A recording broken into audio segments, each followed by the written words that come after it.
Good afternoon, everybody. Welcome back to some Standoff 2 action. Some more majors are happening today. But, we've unfortunately lost our first team. INCO, we got to say thank you for playing your games, and it was a blast having you, but unfortunately they've been knocked out. But today we have some more glorious matches ready to go. But of course, I'm a Master 15, and I'm welcomed with Twist over here in the hot seat again, along with me. DB is not here today, but we'll be having some good times. So we're going to go ahead and check out as far as today's matches go, but we're going to go ahead and just see how everybody has landed if you guys are just tuning in. So, Saints, Death or Glory, and Revile all looking good, but Saints did a great job yesterday, and they got a 2-0, and now they're rocking that 3 points on the board. And Winstrike also did a absolutely ridiculous. If you didn't see it, you need to go watch it. It's very quick because they basically just did 20-0. Was it, Twist?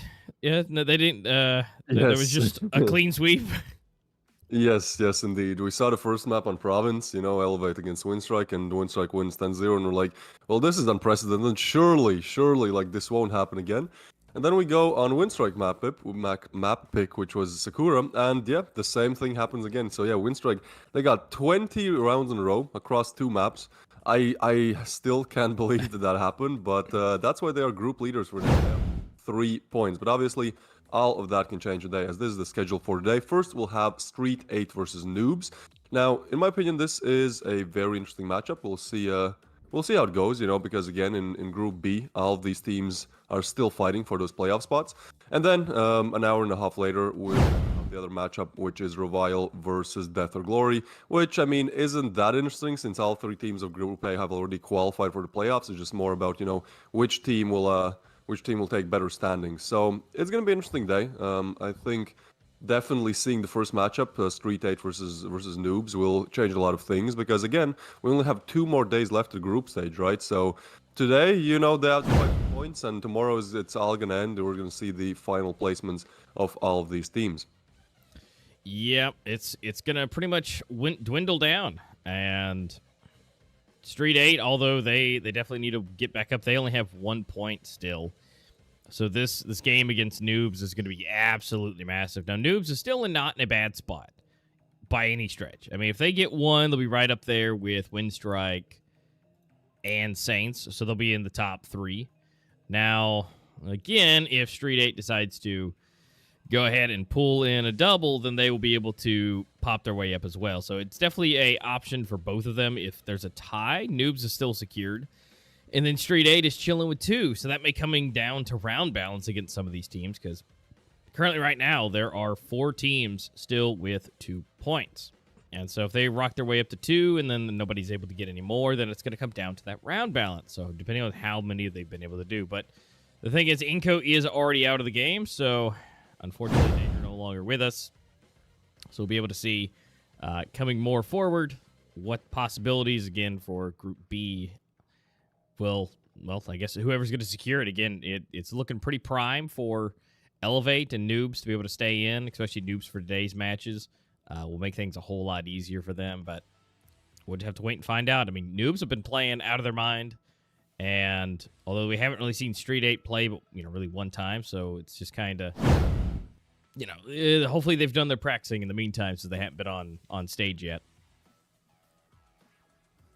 Yeah, most definitely. I think STREETEIGHT, this is a very important game for them because, again, they have only played 1 game in their group. They're the only team that has played 1 game, so we don't really know what to expect from them. Now, NOOBS, we thought we wouldn't expect much from them as they were kind of the newcomer to, the top tier of Standoff 2 competitive, but they've done very well for themselves. I mean, getting 2 points in 2 games is not the easiest thing to do, especially if you look at Elevate, who already played 3 games and only have gotten 2. Now, this is the player rating. We can see that so far, Pronix is actually the one topping the scoreboards. And the interesting thing that we kind of noticed yesterday was that Pronix, Necro, and Zeiss are all playing for Winstrike. So definitely that 20-0 yesterday, boosted their ratings 100%. Like, yeah, you can't argue that. But at the same time, it's still very respectable that 3 players from the same team are taking the top 3. I think that's very hard to do. So We probably have, our clear favorites, at least in one of these groups, that being Winstrike, especially if they play like they played yesterday. But I think the rest of the teams have also showed that they are capable, especially Death or Glory or Death or Glory and Street 8. Like, they are teams that maybe you don't expect, that much from, but then when they play very good standoff too. So we'll be able to make sure of that later on today. Yeah, and I mean, Winstrike did just phenomenal. I mean, any word you want to put that says great together. I mean, 20-0 is that's no slouch. I don't think it's ever been done. Period. And then of course you have Envy down there at the bottom, number 10.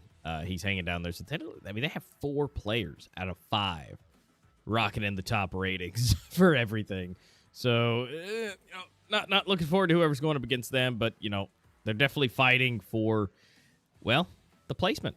I mean, everybody's working their hardest, and that's going to be $12,500 for first place, $5,000 for second, $35,000 for third, $2,000 for fourth, and fifth and sixth will still walk away with a very nice $1,000 if they're able to place that. So, unfortunately, INCO will not be walking away with any of that since they've already been eliminated based off of their matches and not being able to get really any points at all. So, we'll find out today, more than likely, as we roll through, if STREETEIGHT is going to be able to keep it going.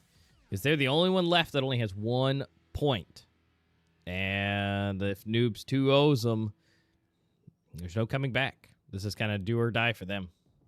Well, honestly, I think they still have a chance even if Noobs 2-0 them, right? Because they've only played 1 game, which means even if they lose 0-2 to Noobs, but then tomorrow get 1 or 2 points, they might actually fight with Elevate, right? Because Elevate have played 3 of their games and they only have 2 points. So technically, STREETEIGHT only have to get 1 point to like have an actual battle, against Elevate in terms of who makes it. But then it'll be down to round balance, and obviously, I think they don't want to find themselves in that situation. Better for them if they win at least 2 points out of these last 4 games, or rather, should I say 2 games out of the last 4 remaining. So, yeah, a lot to contemplate, a lot to think about, especially if you are a fan of one of these teams. But coming up next will be STREETEIGHT versus Noobs. Now, again, I would think this is a very close game, even though we said this yesterday about Winstrike versus Elevate. It didn't really go as planned, but I do think this is going to be a close game. I mean, Noobs have showed us they are here to play and they can fight.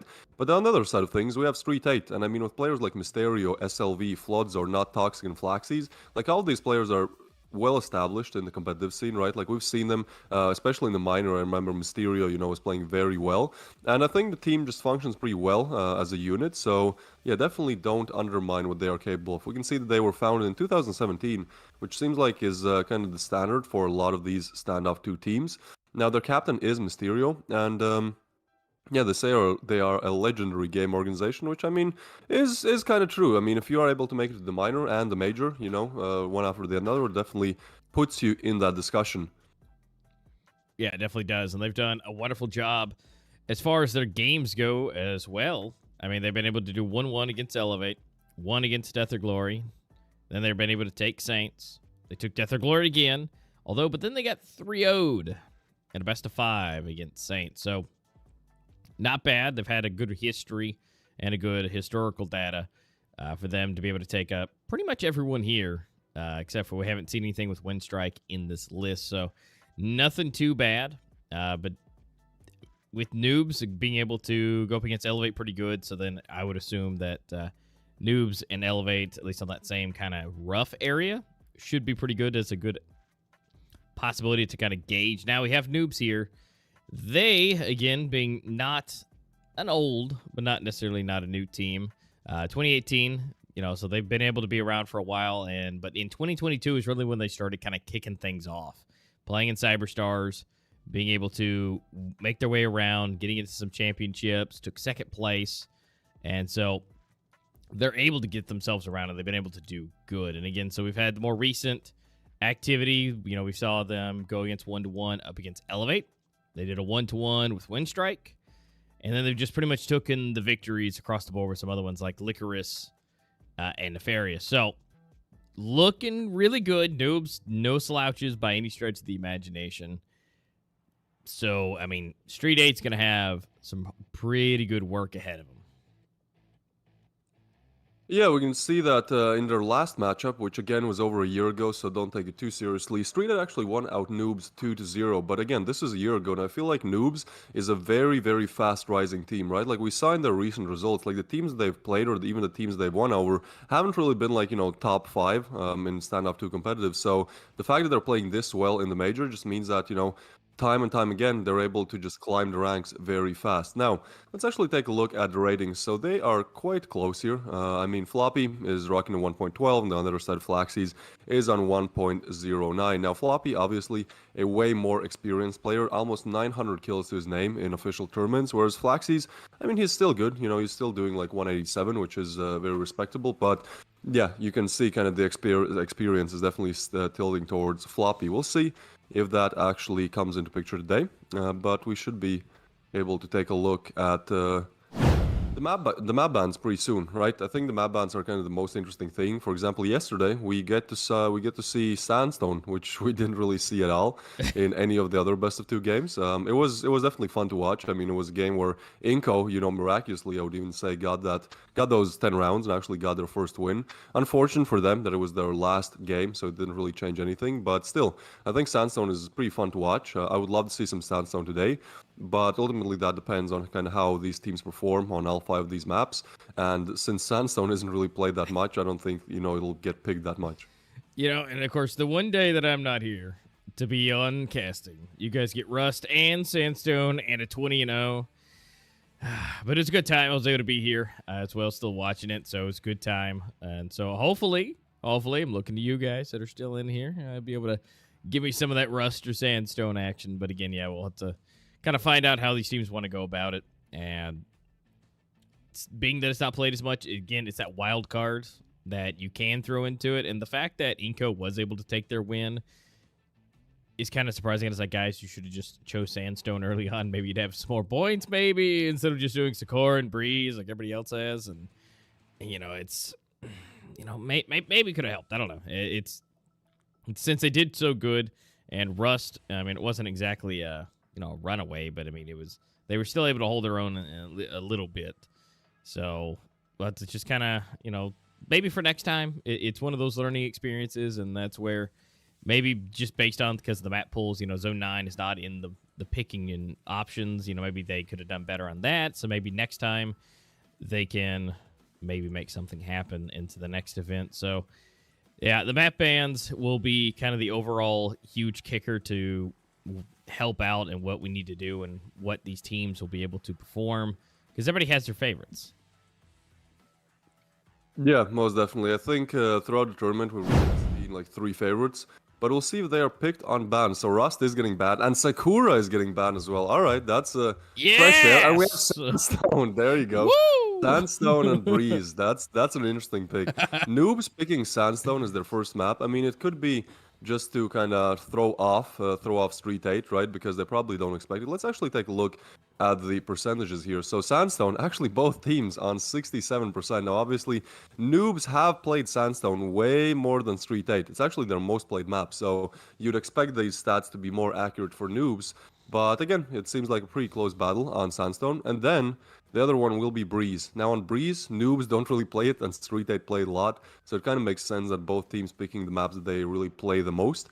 71% win rate for STREETEIGHT on Breeze. I mean, that's definitely not something to look down upon.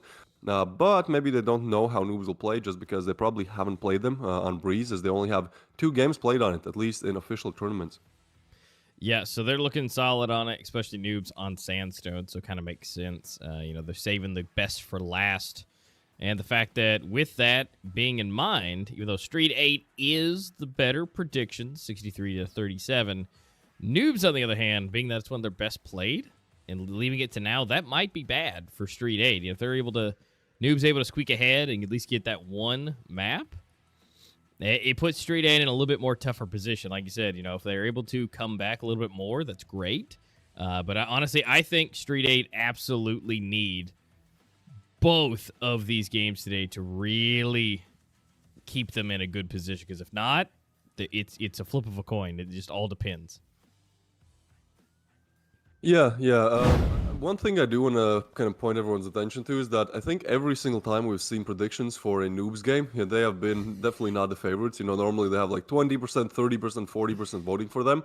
But even with this, you know, they've made it to the second place of their group so far. Obviously, things might change as time goes on, but still, I think they are in a very solid position to take at least one map today against Street 8. Obviously, Street 8 will fight pretty much tooth and nail because they need to. They definitely need to get this win, but I think we're going to have a very close matchup, especially with Sandstone being in picture. I mean, you can't really predict how both these teams will play just because we haven't seen either of these teams play Sandstone this tourney, so I think a lot of chaos will definitely unfold here. Yeah, and I mean, again, data's not everything, but with noobs having, 14 under their belt, as far as wins go on Sandstone, I think should be pretty good for them. Should be pretty good. Now, again, it was since, we don't see a whole lot from Street 8. They don't have a huge amount of maps played. It could go either way. Maybe they got messed up on a few of them and they're just really, really good and we just don't know it.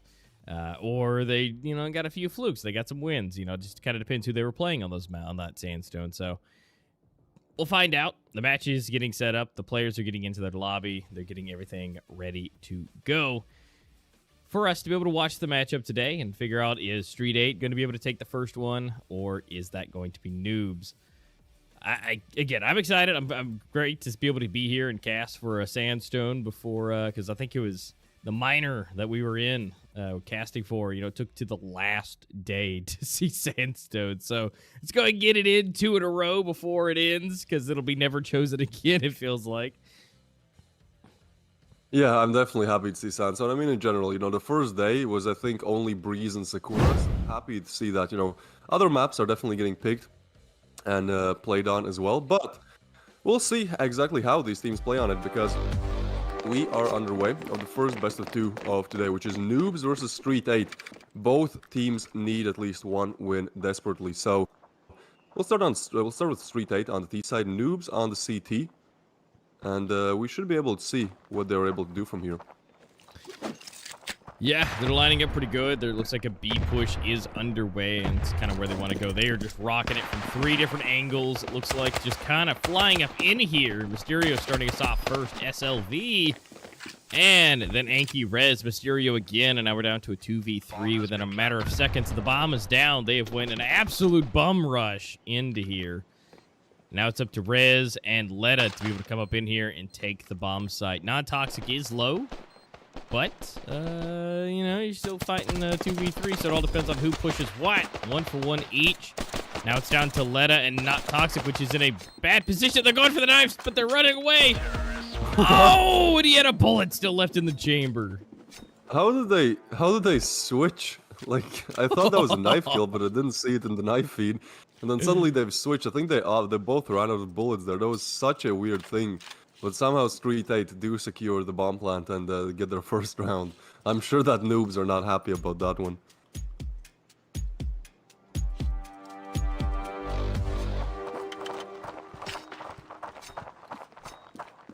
Alright, so second round buys, I mean, they are quite standard here. We have a full buy coming in from Street 8, and the noobs 157, the rest on USPs. I mean, the fact they're not grouping up together and trying to just take map control, trying to push up, because that's honestly the best strat you can do with only pistols to your name, is kind of weird, but still, they'll just be holding angles, long-range angles especially with USPs. We'll see how that one works out. Normally it does not, but still, this is noobs. A relatively new team who has risen to pretty much the top of Standoff 2 competitive, so I'm sure they have their wits about them, right? They have their ideas how and where to take this game. But for now, it'll just be Hate Me taking some grenade damage. And Street 8 still not really committing to anything. I think they are kind of grouping up more towards a hit, but the bomb is still kind of more towards spawn. I think they're just kind of waiting for that noobs push, which won't exactly happen, as they're all just staying still, holding angles. Now Mysterio, first point of contact on Rez, and he's actually able to get a kill with the 5-7. That is big. Now he retrieves the upgraded weapon as well. That's definitely good. And with Street 8 starting to commit to A, I mean, there's only 2 players there, but rotations are quick to come in if needed. Yeah, they can and potentially just take this A site just super quick. I mean, two players only on here. They're going to have this quick rotation. 3 of them are on their way. We're only going to see Letta get one. It's going to be not toxic going down, but Bob's going to be able to get on site and planted. Now it's going to be a 3v3 retake. And of course, STREETEIGHT has a little bit better weaponry at this point. And all right, wait. Okay, Hattori actually able to retrieve himself a weapon and actually get one kill, but at this point, that Molly is good as well. Oh, and he gets another frag. He's gonna tap it, and the Molly is denying it. That is so smart, but he doesn't have a kid. 4 more seconds remaining. He's expecting it, but Flaxy's he's just faster. That was such a good play coming in from him. Unfortunately, he did not buy the bomb defuse kit, so it just took way too long to actually defuse it. But all props to him. I mean, that was a very nice attempt. Yeah, I mean that was solid. I mean that was what you would consider almost perfectly prime Molly play. Just being able to hold him down, and not only hold him down, but he's actually able to secure a kill with it too. Yeah, well, we are in the first rifle round of things. This will be an interesting one. Noobs haven't really found any rounds just yet. I mean, that last one was very close, but I mean, when it ultimately comes to rifle rounds, that's where things start to get interesting. Flaxy's, he's just speed running through, but Letta's nade does catch off SLV, and now Letta knows he's waiting for more. He's getting naded, but doesn't really take any nade damage there, and nades are coming in back from the other side, so he's gonna peek again. Doesn't really spot any players just yet. STREETEIGHT have kind of slowed their advancements towards the side of things. And with 3 players of Noobs being on B, I think they just need to push it, right? Yeah, I mean they're doing it again, 2-3 split, but it's not going in their favor. Looks like A is the prime target again, so they're gonna have to do it again, the hard rotation again. Although everybody is bought up at this point, so this will be a little bit better, and the placement right now, since one is already out for STREETEIGHT, it looks a little bit better, even if they do have to do a rotation, but I think ultimately it depends if either one of these players, whether that's Rez or Letta, can get a kill, just one at least. That should be able to set the rest of the team up pretty good for the retake.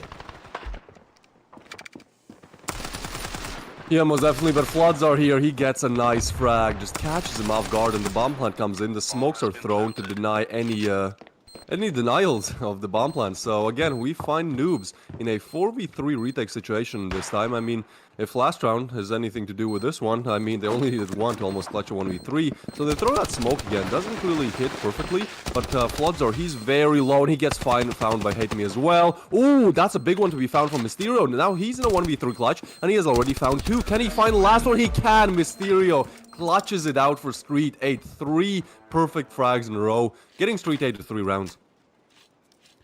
Yeah, STREETEIGHT is doing a solid job right now getting these early rounds. And even to here, you know, we got the first rifle round, and unfortunately, they just kind of got swept away. And ultimately, you know, it came down to that 1v1. So it came down to pretty close. Now they're going to have a kind of scrappy half, forced by with some shotties, but they're going to try and save as much money as possible. Will it work? It looks like they're going to all, again, 2-3 split. Now, it might work in their favor this time. But honestly, I feel like they almost should do like a 2-3 split, you know, kind of putting the 3 on A, because that seems to be kind of the favorite spot. I mean, it's a good place to go, especially on Sandstone, to be able to hold it down, but Flaxy's just so quick on this. And I mean, I know it's just a deagle, but you didn't even hear any bullets firing, and Letta as well going down. So now left up to 2 shotties and a deagle. Flaxy wanted to go ahead and upgrade himself. And again, here we go. Rocking it to A really quickly. Here we go. Anki. Yeah, but yeah, probably not something he should be trying to go for. Anki has to do so much here. He's getting flashed, he's getting smoked off. 2 angles to cover. He gets one and Hate Me with another one. You did not expect this to happen. Now Noobs, they have equalized the scoreboard, but look at this. They have also, STREETEIGHT have opened up B bomb sites. So Noobs have to make the rotation, and that bomb is coming very close to being planted. So again, we're looking at a retake. So far, haven't really worked out for Noobs, but Hate Me does find one. And the bomb is not going down just yet, just because Mysterio, he's paranoid. He's paranoid that he might be pushed in different directions, but he's not. It's actually just Hate Me holding an angle, taking him down. So Noobs do find their first one on the scoreboard. Yeah, finally they're up on the board. And surprisingly, out of all things, a like dirty force buy with some shotties and deagles trying to keep it. I mean, that's best case scenario, and it's good for the cash. So now Noobs will be sitting really nice, and they've also got those 2 weapons that they're bringing in and not having to spend that money as well. So they're able to keep a little bit better on that economy side. But look, again, it's a 3-2 split, and they're flying over to A. Yeah, they are, but doesn't seem like it's working right now for them. I mean, one goes down and another let up, but Flaxy's actually able to get one. All right, this is something. The problem is they only have 2 players left alive with pistols, and not for long. Mysterio goes down as well, and not even a bomb plant coming in. Flaxy's just getting pre-fired by Anki, and that's going to be Noobs getting their 2nd one in a row. Yeah, they're strong. They're definitely coming back strong, which is exactly what they need to do. I mean, it's kind of what they want to do here on their own map pick at this point. So they just took them a minute. No worries. Just got to get warmed up, get the weapons they wanted, get those better positions, and so. But STREETEIGHT now being able to buy up themselves for the most part, and they'll be able to rock and roll again. Although Noobs is still primed, they got the better equipment, they've got more of it. But let's see what STREETEIGHT does if they go for a nice hard push for A again. But Rez and Letta seem to be doing a good job holding it down. So I don't know. Would you think they would take the 2, but they keep getting their heads pinged off, or should they just go for B? Oh, that flash. Oh, How is he still alive? SLV just helping out Mysterio massively and gets another one. That's definitely big. Now it's a 4v3. And again, Noobs are kind of expecting the push to come in just because STREETEIGHT have been viciously attacking it round after round. But this time, it seems like there are some players sent towards B as well. And yeah, now the bomb is making a rotation towards B as well. So there's only going to be one player, that being Hate Me, to, well, get at least one.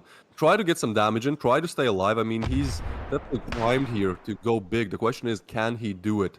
The nerves might be tight, it might be hard to do it, but now flashes are coming in. Nades as well, and he goes down for Mysterio. Instant headshot by him. Rez, next one in the line. And he has spotted some players and actually gets a wallbang to deny the plan. That is huge. So Plant not coming in. 50 seconds left on the clock. Now Letta does find SLV, but now it's a 2v2 situation. I mean, Rez, he has all the time in the world, especially with the bomb not being planted yet, to make rotation and make the backstab here. And look at this, they're not expecting him, A-Master. They're still just checking those other angles. Oh, this is nasty. Bomb has been planted. Oh, you can see Mysterio. He's literally crouched over flank. Oh, this is... They're not even expecting him at all to come from there. Oh, wait a minute. How they do? Now they know, and they try to pre-fire, but he's not able to get the frag just yet. Rez pushes in, but he's not the knife. Not the knife, but it is. Floodzord just absolutely demolishes Rez there and gets STREETEIGHT on 4, and they're gonna take a tactical pause to just kind of, talk over what the hell just happened. Oh no, yeah, that is one of the only actual like not 1v1 knifing or anything, like one of the first just straight up mid-game knife kills. That was a good play. He really danced around that pillar so nicely. So it's wow. But now, yeah, the tactical pause, super important to kind of figure out, hey, gotta make sure, we're looking good, keeping things going. And they're really rocking it.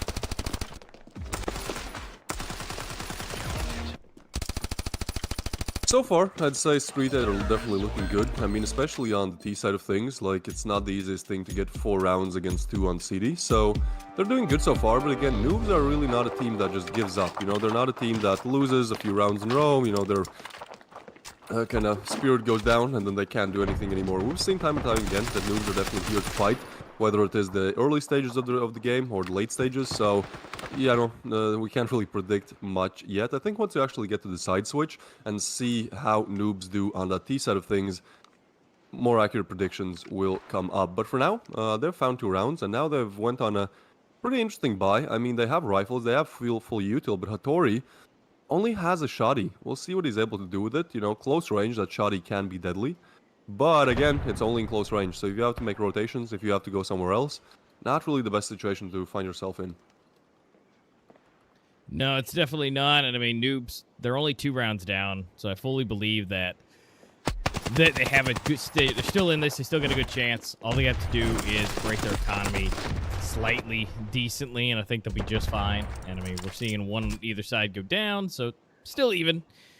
Noobs, they just got to hold us down, and it's so difficult. And I think this is one of those things that people hate about Sandstone is how kind of the terrain or the trek from each bomb site. So I mean, once they choose bomb site, they have to have that rotation. It seems like it just takes quite a bit longer, and it just doesn't seem to their teammates to survive the time reinforcements come. So that they have to kind of hold their own against everyone and try and do as hard as possible. And through the smoke, we're getting kills coming through, and Floodzor are able to take down Hate Me, trying to retreat. Now leaving it up to 2v3. Although Flaxseed low, getting some wall bangs for Rez. Ooh. I thought that nade is going to connect, but what connects is Leda. Now, 2 more players to be found in Flaxseed. Yeah, as you said, he's so low. Less than 50 HP on both of these players. Definitely doable for Noobs. Now, they are slowly moving on to the bomb side. They spot one, but Flaxseed with a quick refrag. And there you go. Leda finishes off Flaxseed. So that's going to be Noobs for 3 rounds. Again, you know, they're pulling back, and interestingly enough, this happens right after Street 8 for Maltese, calls a timeout. So it's like, well, this time it actually helped Noobs a little bit more, I think. But yeah, what you said about the bomb sites being so far apart is definitely true, and I think that's one of the reasons why it's kind of harder to play on the CD side, just because, you know, rotations take so much more time, and you can't be as versatile in terms of how you allocate players and how you play. You kind of have to have anchors on both sides. Otherwise, you know, if they push the wrong side, it's pretty much over. Yep, it makes things really, really hard at this point to be able to do that. So I think that might be ultimately coming into play, but it seems like Noobs are able to overcome that. They know that. They chose the map, so it should be fairly decent. Trying to get some of those little frag damage, but unfortunately nothing coming out of that. It's going to be a hard push on to the B site. We're going to go ahead and see 3 go down and 2 on the side of Noobs. Bomb is already down. They are just absolutely blitzkrieg rushing into these bomb sites, Street 8, to get these down. They don't want to play around at all. They want to go ahead and get this over with. Yeah, it's going to be hard to deny this retake when you have 2 players on Tech 9s, and that's exactly what happens. I mean, players just going down both directions, and somehow they do win it out. Not Toxic and Flaxseed finding the last 2 kills there in a round where it didn't really seem like they're going to do much. I mean, with that buy was just very bad, let's just say that, right? They're still able to find a bomb site and get on it and plan. And I think Street 8 are doing a really good job at kind of faking out if they're going to go A or B, right? Like at the start of the game, they went A a lot, so Noobs allocated more of their CD players towards A. And then once they do that, Street 8 just start pushing B, and it's a pretty open bomb site. So yeah, it's interesting to see how they play around and kind of what kind of mental trickery they're up to here. But for this round, the last round of the half, seems like they'll take a bit slower approach. Move towards A, and Floodzor just catches Leda off guard. That's a quick frag to be found. We can see 2 rotations coming in as well, but Street 8, they're not overly committing just yet. They're actually exploring options towards mid, and then from there, they'll probably see what they can do. But Rez, that's what he can do, that shoddy. Definitely lethal, but I mean, 3 shotties on the same team. Oh, the timing, yeah, not the best. Flaxseed does take him down, but Hattori, this is a great position to get at least 2. He does go down, so now 2v3 situation unfolding. Bomb is going to get planted, and those rotations from Noobs are coming in. Yeah, they got to rotate in, but again, shotties versus rifles, not exactly the best combination, especially with the high ground being up with Street 8, and now completely flashed. Can't see anything, trying to hide in the smoke, but Toxic's able to see. We do have, oh, quick! What? Shoddy blast! Oh no, he barely touches the fire! No! And he goes down.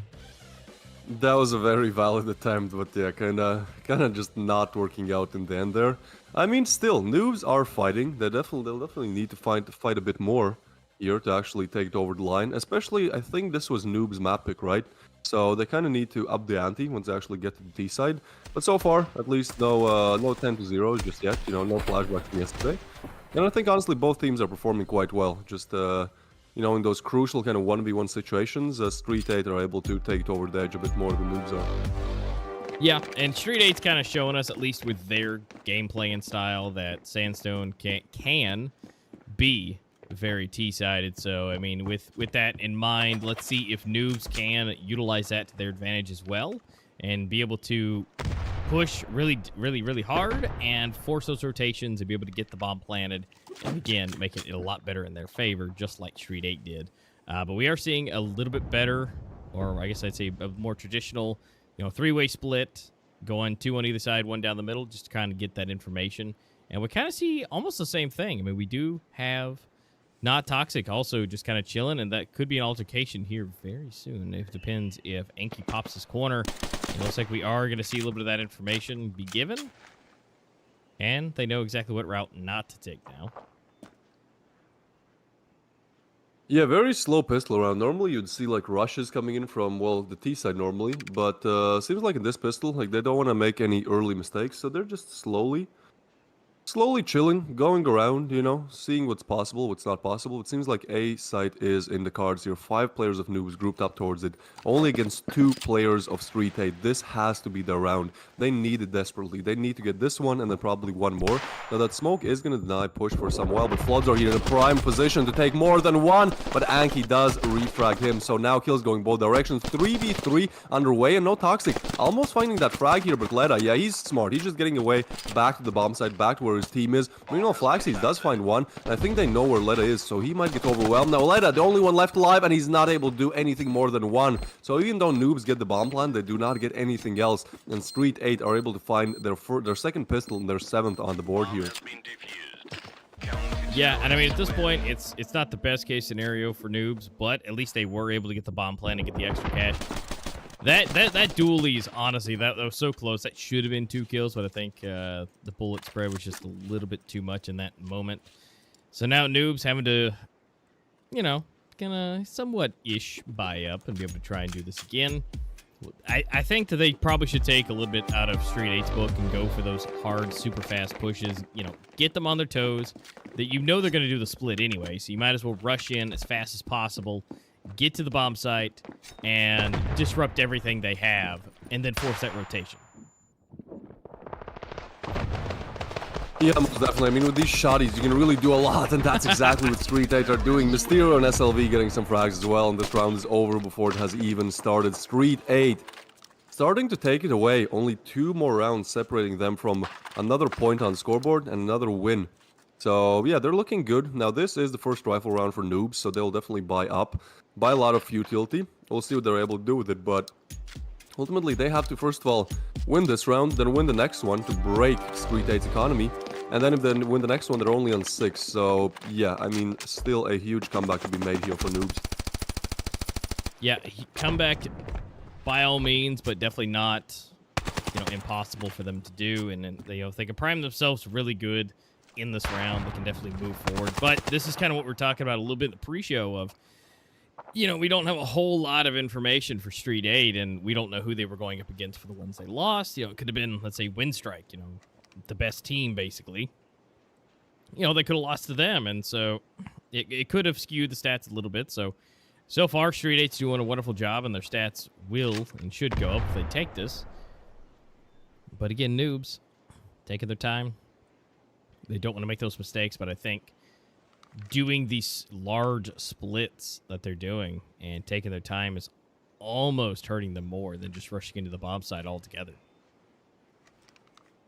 Yeah, that could be the case. I mean, right now they're just very slow, very methodical in their approaches. And I mean, even though that works most of the time, I feel like since it hasn't really worked for 3 rounds in a row, they should try something different. They should try something a bit more crazy.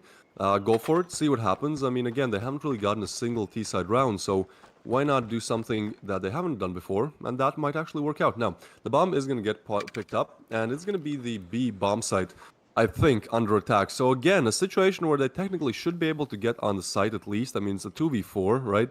If they do decide to push B. So we'll see how that really goes about here. Now, Leda, he is peeking. Oh, Flaxies. I think his position might be known. And he actually gets one, but Hattori quick on refrag. Now it's a 3v3. One more player still on the bomb side. That is SLV. He is able to spot some players, not exactly kill him. Now he's stuck in this position. Leda, oh, he takes out his pistol, and that's going to be lethal to him. Now only Mysterio left alive. His position is not exactly checked just now. Now they definitely know, and the bomb plant is going down. So Mysterio, once again, has to clutch a huge round. He's slowly going to move in towards these double doors, but I think he's kind of, expecting to be checked from both directions, and that's exactly what happens. Leda, together with Hattori, sandwich him and do get the frag and get Noobs to 4. a nice position to be in. I think now STREETEIGHT will still buy up, so Noobs have to win against another rifle buy. Or not, right as I say that, the caster scores cooks in, and they do buy just the pistols, a shoddy, and a UMP there.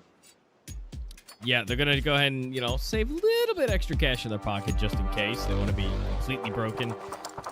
But, I mean, they definitely have the chops to be able to do this, even with some SMGs and a shoddy. It just depends on what bomb site they go to. I mean, again, it's all possible, but now with Letta opening that up, it makes things a little bit easier. Now they got it only 2 on 2 side, and so if they make their choice, they're only working with a 5 versus 2, no matter what. So again, priming them to be in a really good position, although Mysterio right around this corner, but that doesn't matter. Floodor and Mysterio both go down. And now, again, opening it up entirely for the A site. Now, we do see Letta go down. We are going to see Hattori kind of hold it in the back, and so that information will be given. And the bomb does have enough time to make it over, and they're going to be able to set up, plant the bomb, and put themselves in a really nice position to take another round.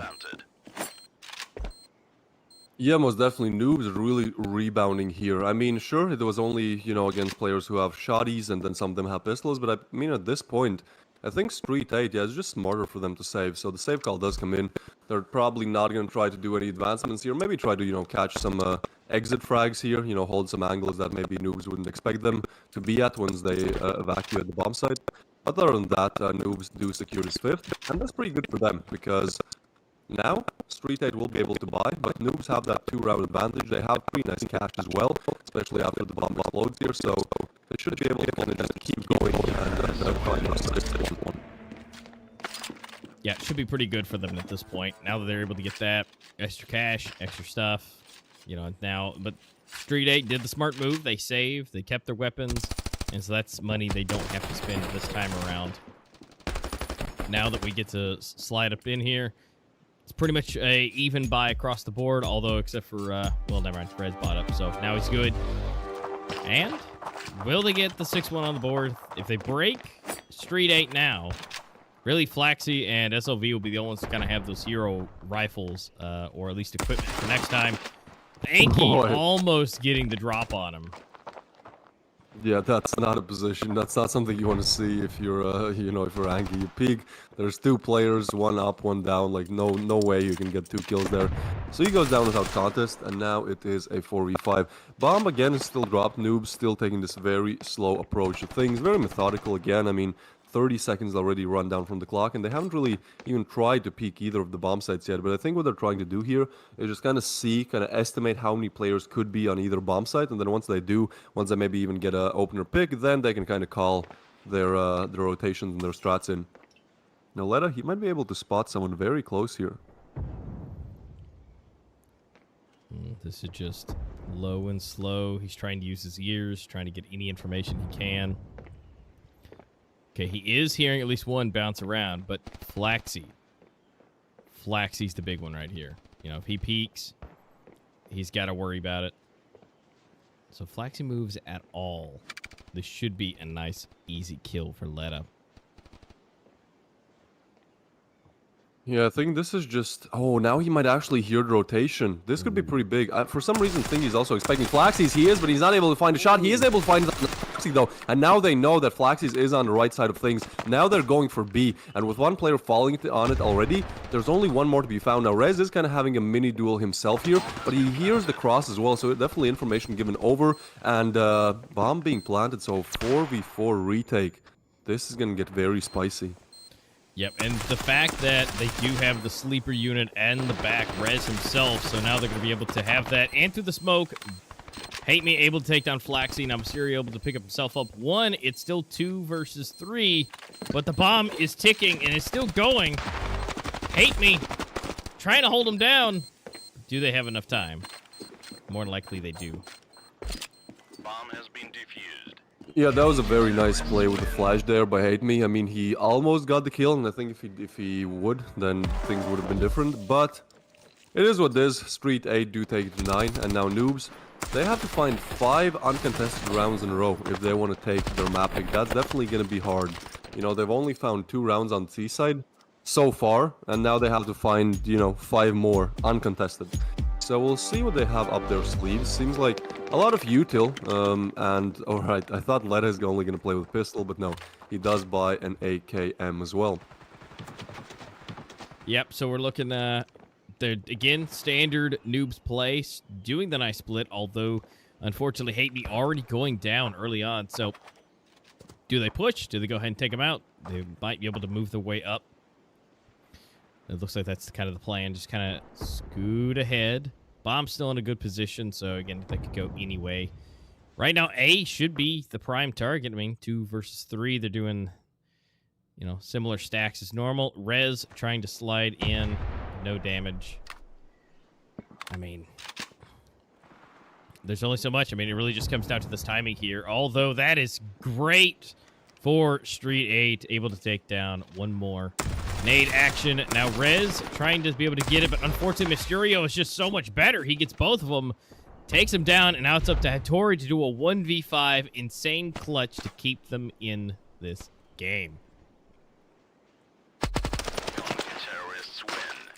And that's going to be STREETEIGHT taking it in the first map. So they're going to win 10-5. Pretty comfortable win, especially on Noob's map pick. So, yeah, the best of 2. I mean, they get their first win. They get their first point on the board. And now things are going to change. You know, Noobs are going to play on Breeze against STREETEIGHT. And STREETEIGHT have really good win percentage on Breeze. So it's going to be interesting to see how that goes. But for now, it is what this STREETEIGHT taking the first map. Yep, STREETEIGHT played that beautifully, and especially for themselves, rolling into those early rounds for themselves on the T side, going with absolute crazy just speed and momentum and aggression, which I think was just the perfect play, especially on Sandstone, with how long those rotations took. They were able to just basically use their force to just plow through, whether it be 2 or 3, into whichever bomb site they wanted to go to, and they used that to their advantage. And ultimately, I think Noobs unfortunately did not use that as well as they could have to their advantage. They, you know, they did those two-way splits and one down the middle, and if they lost one, then again, now they're at a little bit worse disadvantage at that point, and they just weren't able to recover that. So that's unfortunate, but great for STREETEIGHT, so congratulations for taking map number 1. Now, again, we still have another one on the board that is going to be Breeze coming up very soon, but ultimately, you know, we'll have to find out. STREETEIGHT, of course, is prime and looking a lot better for that one. So, being the fact that STREETEIGHT, personally, I think, needs to really take the 2-0 anyways to make sure and secure their positioning to stay in this to head towards the playoffs. They're on a really good track to do that. Yeah, most definitely. I mean, STREETEIGHT, they still are on 2 points, and they still have plenty of games to be played, right? So Noobs kind of need this a bit more since this is their last game in the group stage. STREETEIGHT will have another match tomorrow, so they're kind of on equal points as Noobs are right now. Plus, they have, you know, one more best of 2 to be played. So, yeah, definitely in a superior position. That's why I think probably Noobs will try to fight even harder. You know, they definitely started off great in their first 2 games, so would be a shame if they are not able to finish off in that manner against a team that, in my opinion, is like the weakest one from all the 3 remaining in the group, right? Like in a group where they were able to win a round against Winstrike, I believe, and a round against Elevate, a game against Elevate, that is, you know, you'd expect them to win one against STREETEIGHT as well, but we'll really have to see how that goes once we actually get to Breeze. But yeah, so far so good for STREETEIGHT. Yep, I agree. Yeah, the fact they were able to get one round to get some of the arguably the best teams, if not the best teams, in the entire Standoff 2 scene. So it would be a little weird for them to be 2-0 today. Hopefully, they can bring it back. They can find that fighting spirit and those strats needed for Breeze. I mean, we saw Breeze plenty already in those first couple of days, so that's been played. They have strats for it. And I think it might work a little bit better in the way Noobs play, even though they chose Sandstone. They thought that they had the better ability to do that based off historical data and how many matches they've played. But honestly, I think Breeze might, with the way they like to play, kind of seems to fit them a little bit better. Although STREETEIGHT seems very confident, seeing as they picked it. I mean, there's only so much you can do. But what we can do is show you the highlights from all the kills from last game. And so you can have a good time. Good kill montage. Yeah, I think the first half was very tilted towards STREETEIGHT, right? Like, they were just able to find frags where Noobs were not able to deny them.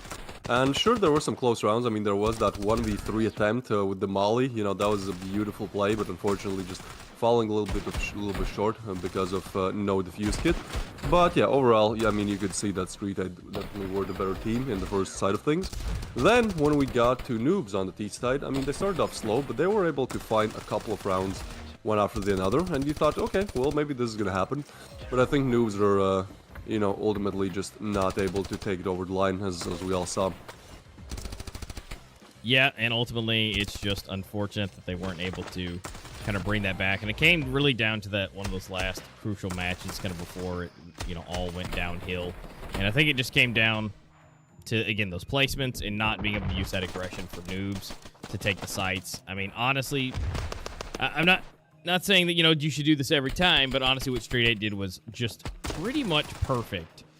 Just blasting an entire team using literally brute force to just fly into a bomb site. You know they're going to do a split, so you're pretty much guaranteed to take it and get that bomb planted, which is what happened every single time. So ultimately, we will see our MVPs for the match, and it's the same kills across the board, but, well, Mysterio had a better kill-death ratio. 1.56 and a 1.45 rating, and Letta right there with a 1.08 and a 0.98 rating overall. So not bad show from Letta, but Mysterio was just a little bit better, and obviously they took more rounds more quickly and stayed alive a lot longer. So ultimately, he was able to kind of squeak out as far as the better of each. So congratulations to both of these guys for being the MVPs for their team with the best kills and ratings for everyone.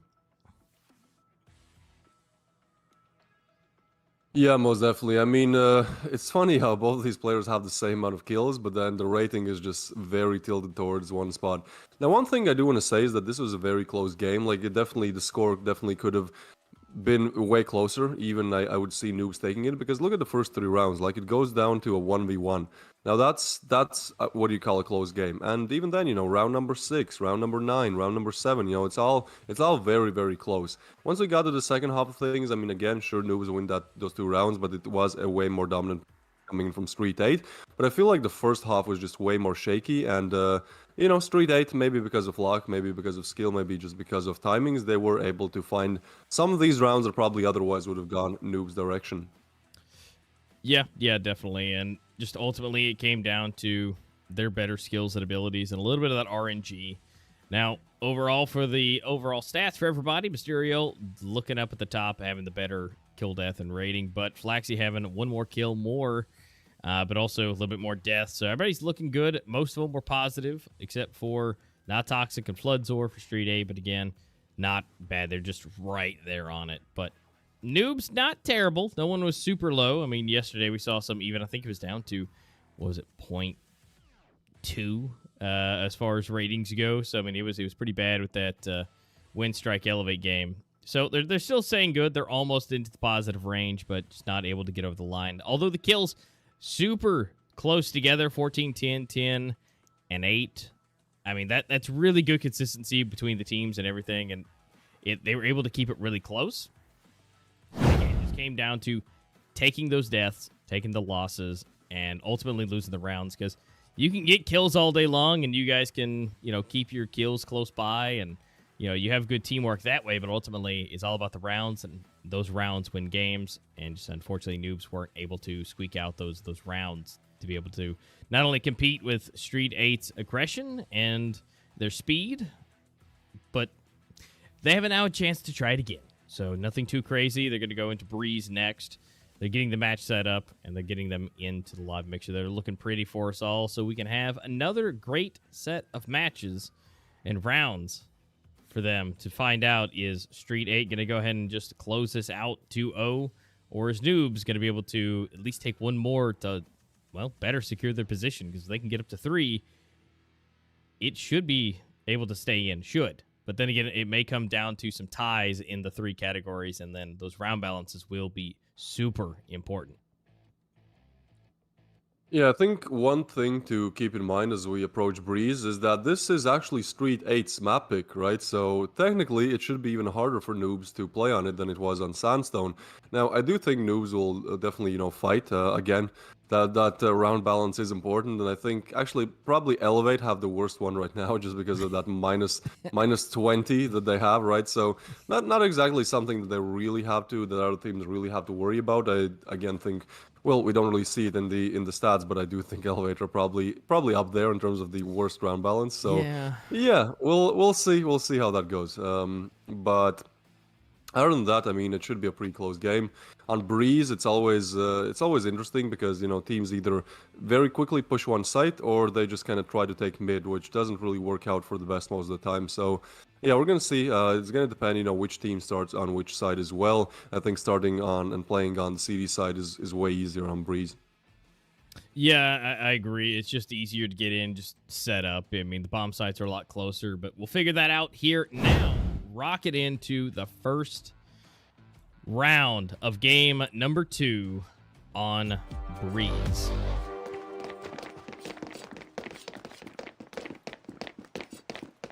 And noobs are starting on CD side, so that answers that question. Definitely gives them a good start to this game where they can, you know, build up an early lead perhaps, and then kind of fight on as we go to the side switch. We'll have pretty much USPs only on noobs, and then we see some P250s. That is one on SLV. We'll see what he's able to do with that. But STREETEIGHT are very tilting towards a B push. And I mean, at least noobs have 3 players there. Now the util is coming in and they have to go big. Throwing nades, throwing flashes, all rushing in at the same time. And they might get overwhelmed. That Molly almost burns one, but Flaxies and Mysterio get more kills. This is almost flawlessly executed by a bomb site rush. There was nothing, absolutely nothing noobs could do. They just got cornered. They got sandwiched from both directions. So they are trying to make a retake here, but still they have to push through smokes. And Hattori is low already, so this is going to be a huge ask from noobs. It definitely is. So we're going to see one on either side go down. But a 1 versus 3 and Hattori with basically 20 HP or 12. Yeah, that's just going to be super easy for them to do. But again, that speed and aggression, they need to make another point of that, of STREETEIGHT. I mean, it is just nasty how fast they choose these bomb sites. And again, they're really just choosing, you know, kind of bronze over brains at this point. They're just rushing in, all of them together, and they took the site so fast and put so much fire on the ground. It's not even funny. To really kind of push noobs where they wanted them to go. So now we're going to go ahead and see another, what appears to be a 5-man push flying into A, and there's really only one person. Whoop. He saw too much there. Yeah, he's telling the team they're running around, although you can see that we are having SOV hanging around the back because we are going to have Hate Me flying around to try and get the backstab. So it's going to basically a 4v4, but pistols versus rifles. It's probably not going to go too good, but Flaxy is just so flashed. Oh, what? Yeah, that's that backstab coming in, or attempted backstab. I have no idea. Hate Me was just standing there. Not sure what happened there, but either way, it's only Rez left alive with those dualies. Now, 2 guns are better than 1, but we'll see if he's able to utilize them. He is actually able to find headshots, so that's at least some money taken out of STREETEIGHT's hands. Like, you know, that player being Mysterio will have to buy up again, but that doesn't seem like a problem to him. This man had 5k at the start of this round, so he's going to buy everything that he would pretty much need or want. And we're heading into our 3rd round, where again, STREETEIGHT win the pistol, as they did in the first map, and look quite dominant as of now. Yeah, and noobs, now they've bought up. This will be a good chance for them to, you know, secure it down. But again, you know, STREETEIGHT's using just the bronze method of just flying up in here. Now, we might be able to see, since it's still a 3 versus 5 stack, depending if they can isolate these gun duels, this can be potentially a lot better, although Not Toxic did see him off to the side. That's going to be Floods are going down. Not Toxic able to trade and take out Hate Me, but it's still one-on-one. There we go. There we go. Letta, Anki able to get one for themselves each, and Not Toxic going down. Now it's all falling apart. SLV is by himself with 13 HP to his name and is retreating, hopefully to save his gun for another day. But we still have a minute 15 on the clock for him to survive. Yeah, I'm not even sure if noobs are going to try to push it, right? Like, if you look at their cash, they definitely want to keep those weapons. They don't want to try to take one out of hands of SLV, but then, you know, lose one themselves. And SLV is in a perfect position where he could actually go for it, you know, try to actually damage Noob's economy a bit more because, well, he has way more money than all 4 players of Noobs combined. So it does seem like he'll just take a slow approach to this, not really go anywhere, just hold this angle, you know, look at the apples for another 40 seconds. But other than that, Noobs secure a pretty good round, and this is the first rifle round as well, so that does seem quite promising if you are a Noobs fan.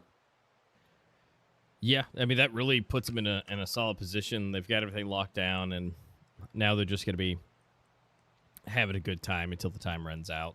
And, I mean, SLV, he could want, you know, could, like I said, do that damage, but keeping the rifle and the trinkets in his pocket for himself and be able to keep that 3600 to his name, not the worst idea.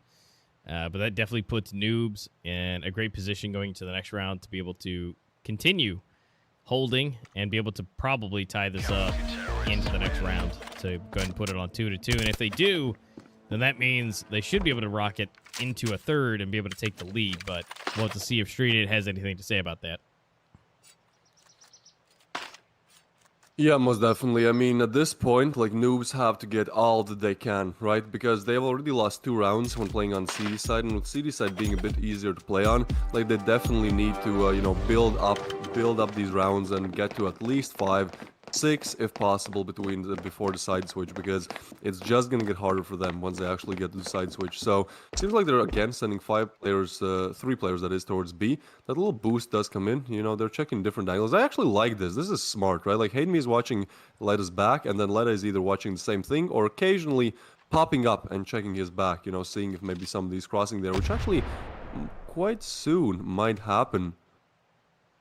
Yeah, they have to be a bit paranoid about these angles, but he does spot one and let that the boost does work out. So now they're all dispersing, you know, going back to the B bomb site. And STREETEIGHT, they haven't really decided where they want to go yet. It does seem like the rotation's coming in from A, and they might just pick up the bomb and go B. But there's actually 3 players of Noobs on there, so this is definitely not the best call if they do decide to do that.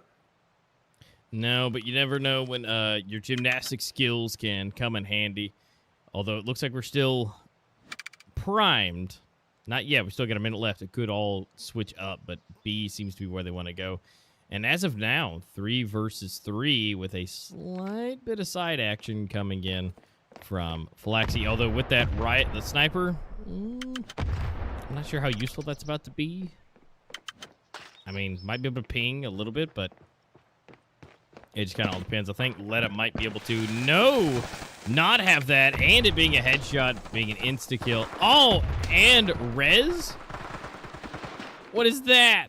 But that's okay. Going to go ahead and go down. Mysterio does get himself 1 as well. But 2 versus 3. They're still trying to get the bomb down. The flash is coming in. Grenades flying. I mean, the bomb is probably going to go down, yeah, but Mysterio is kind of caught in this column position. Like, he has to check 2 different angles, and he has a nice push shot. That's a headshot on Hayden. Anki quick on refrag and gets a double. That's exactly what you need if you are Noobs. So they're going to get the bomb defuse, equalize the scoreline once again. And Noobs definitely starting to show up in these rifle rounds. I mean, so far, STREETEIGHT have not won a single rifle round. No, and they did it in a pretty good fashion as well. I mean, still having 2 players left alive, so not too bad. Now they're going to have to go kind of half-broken-y, forceful. I mean, Flaxy able to get an AK, but nothing else. So it's going to be pretty much Flaxy in the back, blasting everyone, and maybe not Toxic in the front with a little bit of armor. But ultimately, they're just going to have to go for a absolute 5-man chaotic push, which B seems to be where they want to go. Now we might be able to see a little bit of something happening here with Letta. At least getting that information. Throwing the molly. If that is able to connect any, it's going to hurt really hard if they have to potentially retreat into that. Flashes out. Hayden cannot see absolutely anything. They're on the bomb side, and they're actually able to take 2 kills already. Not able to recover any of the rifles, but still got 2 and the bomb planted. 3v5. The thing is, they only have pistols, so this should be doable. And so what is that? Okay, some kills being found. Now Hattori, the only one left alive. Floodzor, SLV, and Toxic on the other side. He's just gonna go for the defuse. This is crazy. No, he's sticking it. It almost works out, but the mechanical The AK is getting picked up, and he does get the frag, that being SLV through the smoke. But that was close, man. I was expecting the Ninja Defuse to come in, you know. Yeah, that was almost capable of doing it. But ultimately, STREETEIGHT, you know, able to take the round, take the lead yet again. Last-ditch effort, unfortunately not working, but now we're going to see everybody kind of half buy up at this point. So let's see where STREETEIGHT goes. They're actually doing a split. And they don't have the bomb. So they're actually trying to go a little slow. That's definitely not the STREETEIGHT we've been seeing at all in not only last game, but this game as well. So we're going to see how well that attempt goes. Anki better check the corner, but he doesn't. Not Toxic able to get the first one. Grenade flying in. Hate me not taking any damage from that. So trying to see if they can get any bits of I'm really not sure about this buy, right? Because Hattori has $0 and he has bought a rifle, and then the rest of the team is going eco. So if they lose this round, then the next one they can't like all buy up as well, right? Because Hattori will have pretty much no money. So this is a very interesting buy, let's just say that. We'll see if that actually works out in their favor. Now, Hattori is more towards the A side of things, and there's actually no action happening for now, so it might just be a situation where the two B players die, and then, you know, he saves. But now he's actually rotating over. He does have some util on him as well, so he'll be able to throw some mollies, some smokes to deny the push. Now, the two standard smokes are coming in again, and Flodzar, yeah, he just catches Hate Me off guard. Tries to spam through the smoke, finds someone else, but does not for now. And nades are traded both directions, but now Hattori is very low, so I think at this point, he shouldn't even try, he shouldn't even attempt the retake, and he doesn't even get a chance to because he goes down. Now it's only left alive 1v4. He has upgraded his weapon, at least he has a rifle now, so probably will be able to drop it over to Hattori next round. But for now, he's just evacuating, he's just trying to get away and save the weapon. Yeah, I think it's the best case scenario. Not only to keep his defuse kit, but to be able to keep the weapon and his $2,600 in the bank. Yeah, so now we might have a slight altercation potentially coming in from SLV, but it depends on how far he pushes up. Oh, he's on the hunt. He's looking.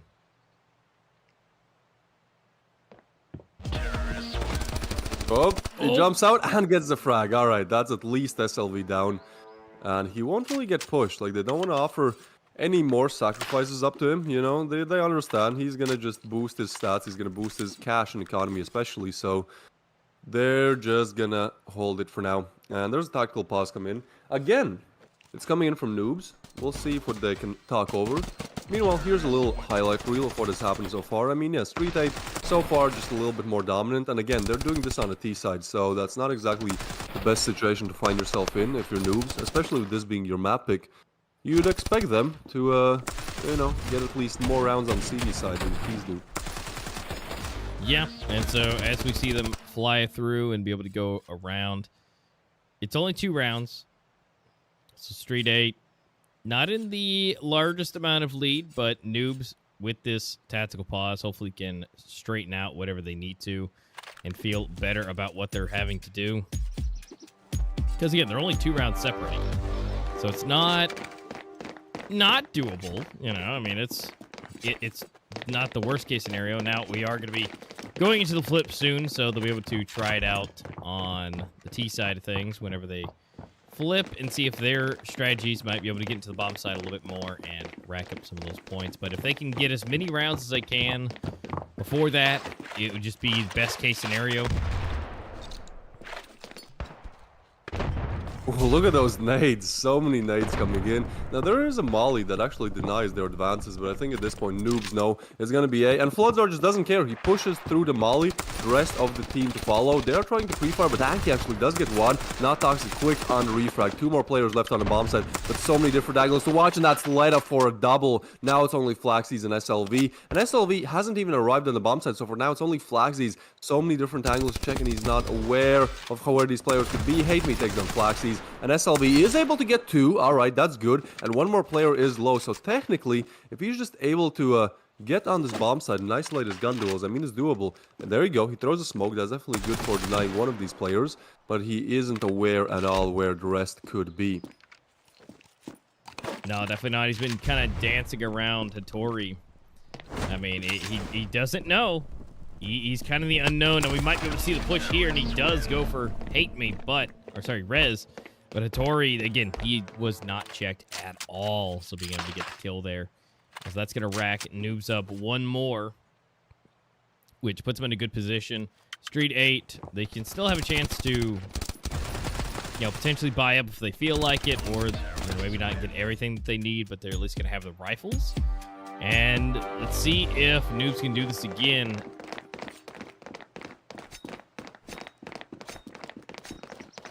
At this point, they're making a slow comeback here, It's definitely possible for them to go and get 5 rounds. Perhaps, again, do their best on the CD side. But Rez, look at this aggressive push. And yeah, Floods are just not expecting that. That's such a great play. Now, he has to get back. And now SLV knows where he is. So he's kind of stuck a little bit. But he is slowly making his way back. And just as he peeks around the corner, his teammate Hate Me takes down SLV. So that's definitely a good start for Noobs here. I mean, there's 3 more players to be found. And with Noobs kind of stacking both on B and A, there's not really many places STREETEIGHT could go. Now, one place they could go is mid. With Flaxies, I don't think he'll check this angle. Yeah, Leda just catches him off guard so quickly there. And now it's all left to Mysterio and Not Toxic in the 2v4 clutch. The bomb, not even retrieved. Now it is being picked up. But really, whichever direction STREETEIGHT go, they're going to meet at least 2 opponents there. Yeah, and I mean, Mysterio, Not Toxic, really not in the best position at this point. I mean, A is probably the better bet for them. But I think it really all comes down to if Mysterio can make a connection here.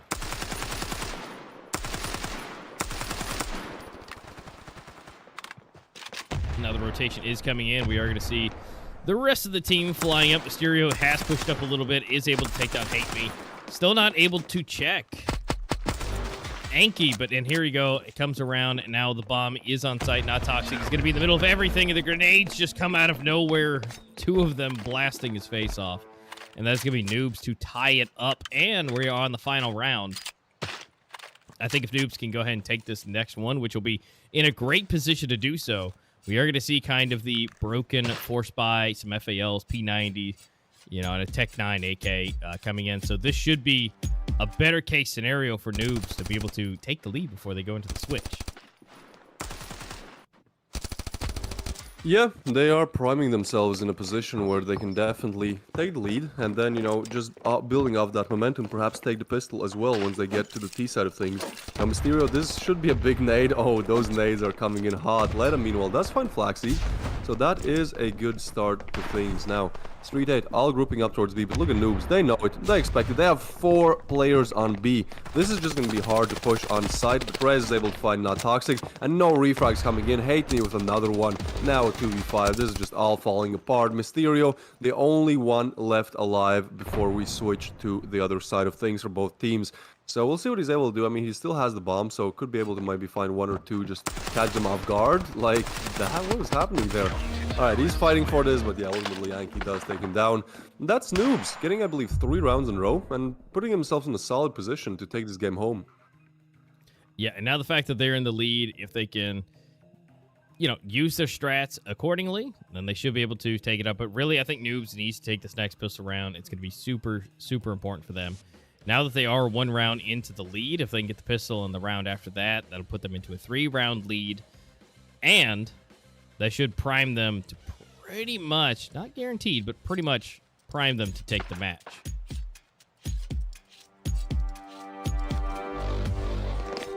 Alright, so we're moving into the pistol here. Interestingly enough, nades are being bought both directions, so they definitely want to, utilize them to their best abilities. And STREETEIGHT will kind of play very aggressively here. Push mid kind of aggressively, try to take map control. I honestly think that's what you should do. The only thing is, if you peek Rez on this angle, you probably won't expect it. Now they know, but some damage is definitely being dealt. Not a lot. Mysterio has lost like maybe 10% of his HP. But still, that's a good find. That's good early info. And because one player on STREETEIGHT is playing aggressive, they could expect that the rest are doing the same thing. But for now, STREETEIGHT are kind of staying in the same spot. They're not really aggressive as much. Now Leda does see one very long range. This would be a very interesting duel if it happens, but it seems like STREETEIGHT do not want to contest that long area. They rather just fall back and save that one player from dying. Yeah, especially with the Deagle, that's definitely a great spot to hold down. I mean, especially with no armor depending on who that was. If it was SLV, you know, that definitely would be kind of best case scenario. But Flaxy's not going to be able to really take that. Now Hattori, they got some information. They've gotten some of it, but I think they're going to go make the ultimate push to go ahead and go to B. They've seen too many people that they want to see towards A.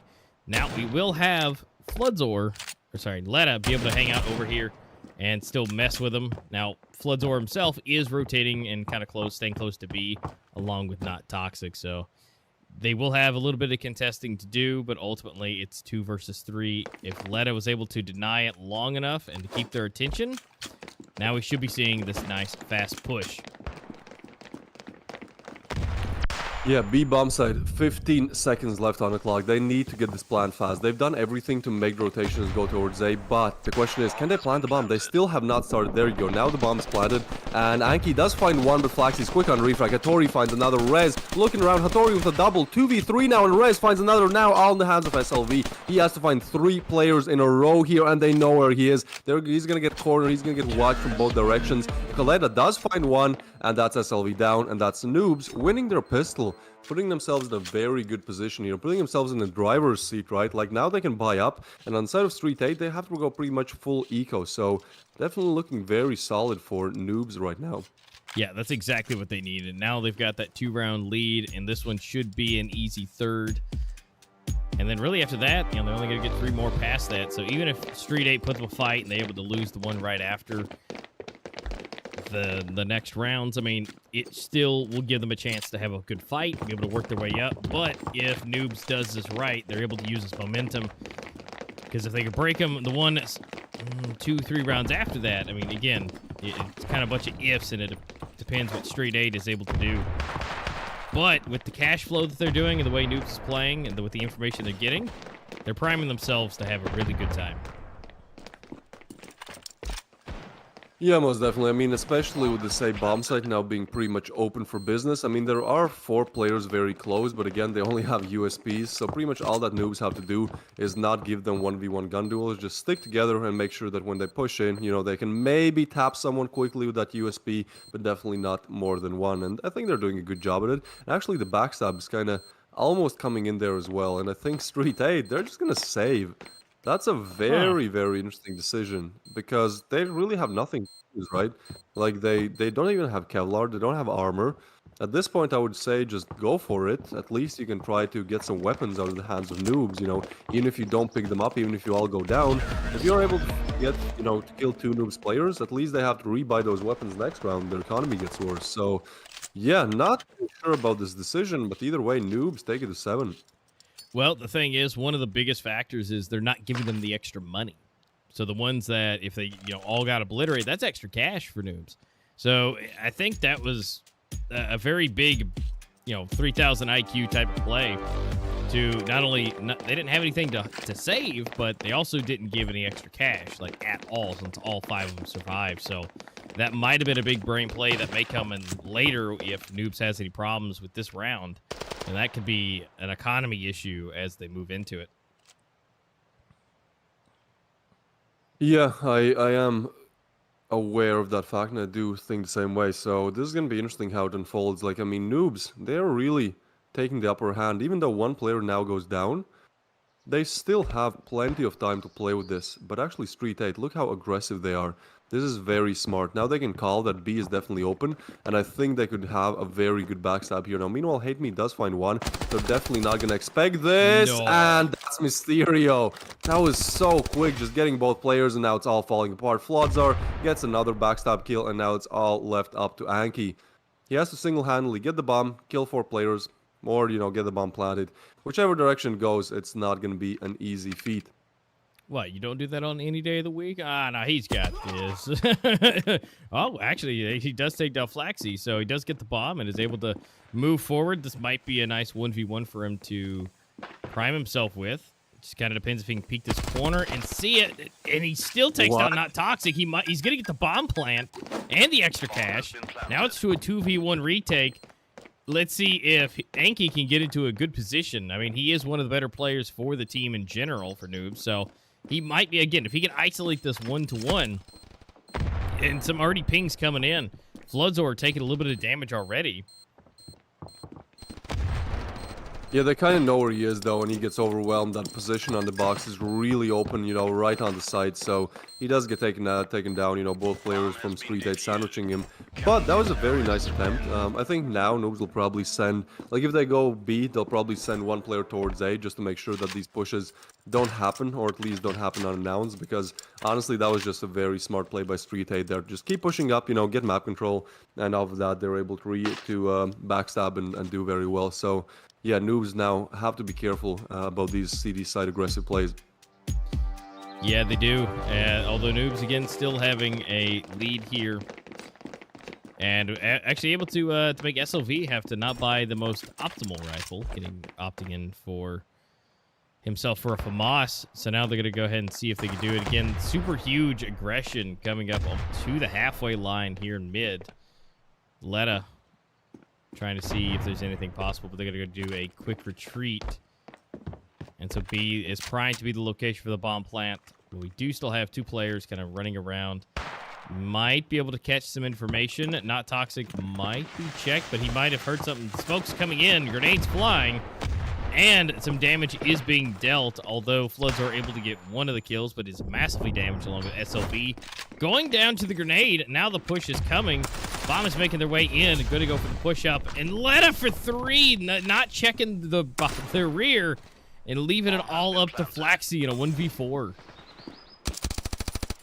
That's such a huge play coming in from Leda, right? Like, I thought it was kind of tilted towards Street 8, especially with them getting the opener frag, but then Leda just comes in and destroys all dreams of Street 8. So now it's only Flags he's left alive, and he's going to save.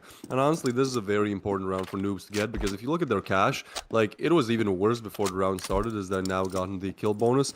And so if they lost this round, they probably would have had to go eco, and then we would be looking at 7-7. So instead of 7-7, we get a 8-5 for Noobs. So they win a very crucial round, and I think this could be the start of the end for Street 8, as they only save one rifle, and the money is probably not going to be there to even fully buy up this round. No, definitely not. I mean, this is going to hurt really, really bad. And like you said, this is kind of the beginning of the end. Noobs, that was absolutely what they needed to do, and Letta was the main man to make that happen. And I mean, also, you know, rocking up some extra kills, getting up there almost into the lead, but with 11 kills, and Anki with 12. Those two have made such good plays and such good impacts with just 2 rounds on themselves, just entirely. So now they're going to go and do these splits again, try and get that information and see what they can do. We got a huge heavy push up here in mid, so not sure if that's going to be contested or not. Grenade comes in, damage being dealt pretty heavily on Hattori. This is going to be very interesting, what Street 8 can do with those pistols. I mean, again, it's one of those situations where they have that hero M4 on Flagsies, the one that he saved. And the rest, you know, they're just on pistols. So this is a must-win round for Noobs. I mean, it's going to be a bit hard, because all players of Street 8 are on the bomb side of things. But again, they only have pistols. They should be able to get this. Coletta gets 1. Smoke's being thrown as well. And one more player that beat Mysterio is low. There's really not any way back into this. Coletta just catching up any advancements that Street 8 tried to make. So now it's only 2, both on Deagles, and it seems like this round is over very, very quickly. You can see one player, that being SLV's already falling back, and the other one, not Toxic. I mean, he's just trying to get away as well. Yeah, trying to get away, but ultimately not gonna happen, and that's gonna leave SLV by himself to save again for another day, to save that rifle with only 2,000 bucks. He was able to pick it up, and so let's get in best case scenario.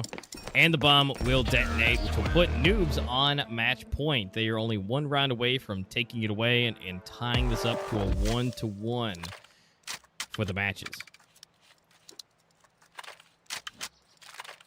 Yeah, 1 round away from pretty much securing their spot in the finals, I would say, right? Because now they would be on 3 points, and I think that's a very good position to find yourself in. I think from here they can definitely take it home. So it's gonna be interesting to see what happens. I mean, Elevate, I think, only have 2 games won, right? So yeah, we'll have to see what Noobs can do in these last 5 rounds. On the other side of things, we have Street 8. They have to get pretty much 5 unanswered rounds, and that hasn't really happened except for that yesterday's game, Elevate versus Winstrike. So most of the time, you know, team wins 2 or 3 rounds, and then the other one gets a chance at it. So Yeah, this does look very primed for Noobs to take it. Now, they are grouping up towards B, and STREETEIGHT have only sent 2 players towards there. Now, one more is making a rotation. I think the boost might actually come in. Rez is getting boosted up, and that's a perfect boost. He finds Mysterio, just not expecting that at all. And now the B bomb site rush will escalate. Now, all STREETEIGHT players are actually rotating over, and that's not Toxic getting a double. That's a huge one to be found. And can they find any more? Flagsies does get one, but Anki quick on refrag. Now 3 more players very close, and now it's all up to Anki. They know where he is, and they're able to take him down. So STREETEIGHT keeping themselves in this for one more round. Yeah, we are going to see Noobs being able to buy up. It's going to be easy for them to do this again, except maybe Hattori's a little low, but that's okay. The little sharing is caring, right? They can probably drop some stuff for him, but yeah, that was huge. Not Toxic was a big move, especially being able to jump on top of the boxes and just be able to rain death from above. And of course, his teammates helping all the way through that. So that was definitely a round for them to stay in, but they're going to have to do that one more time if they want to be able to take Noobs down another notch. I mean, at this point, it's kind of do or die for them at this point. Noobs, if they can get into the bomb site, especially A, it's looking a lot better, but they're taking their time. Again, Noobs definitely a little bit more methodical with how they do things, so if they can just get into it or make some noise towards B. Now, we may see that aggressive push. Floodzor is up pretty far, and it's giving some information that, nobody's coming just yet, so we are seeing that hard rotation. Everybody is making their way towards A. Yeah, STREETEIGHT doing this again. They did this like 3 rounds ago before, where they just push up B, they see there's nobody there, and they have such good info. And it seems like it's working out again. Now, this time, there's going to be no backstabs. I think they're just not that confident to actually go. Floodzor's not that confident just to actually keep pushing. I think that could be the better choice here. So he still gets a lot of info, but he's also not exposing himself to potentially dying. But, meanwhile, Noobs are slowly advancing towards A/mid, but I think they could actually have a change of mind here. If they see how many players are on A, perhaps they see a lot of util coming in, like it is right now. Like, they could just decide, no, we want to go B, and then it's really up to Floodzor to catch someone off guard from that position. Well, they got 30 seconds left on the clock, so if they want to do that, they need to do it now, but it looks like they might just be, they're going to have to commit at this point. So the equipment is flying, flashes are out, SLV cannot see anything. Mysterio coming in, 1-for-1, Letta, Flaxy's Rez. Mysterio still in a good position, still not checked just yet. Bomb has been planted. Ooh, this might be able to see a How barrel. is Mysterio alive here? This is crazy. He's getting checked, but there's actually a backstab coming in as well, and I think Mysterio is just not going to peek until that backstab arrives, and when it does, it might just catch Rez off guard here. He's already low, and that's not actually getting Rez. Now, 2 more players to be found, but Anki actually does get one, and still, there's 1 player on site. How is Mysterio still alive? I don't get it, but now he's not. He gets taken down, and now it's all up to Floodzor. He has to find 2 players with time running low, and I think they know where he is. Now he's definitely getting spotted, and that's going to be Letta, eliminating him from the game and getting Noobs their 3rd win in this group stage. Getting Noobs to 3 points, getting them almost guaranteed to make it to the finals. Yeah, they did a wonderful job at that, and the fact that both these teams took each other out and took the opponent's map, both good for them, but the fact that Noobs was able to do it and STREETEIGHT was massive primed for being able to take this map. But then again, STREETEIGHT wasn't exactly the best prime for Sandstone either. So, either way, they both got 1-1. So, Noobs in a better position, now having 3 points to their name. And there's 2 for STREETEIGHT. Now, again, STREETEIGHT might have a chance to bring some more points to the table. It just kind of all depends on what and how they play for their next matchings. But Noobs currently in a good position. Now, again, the round balance may be a thing, but, they could be still in a good place. 6th place might still be open because, again, elevates round balance of -20 from yesterday. You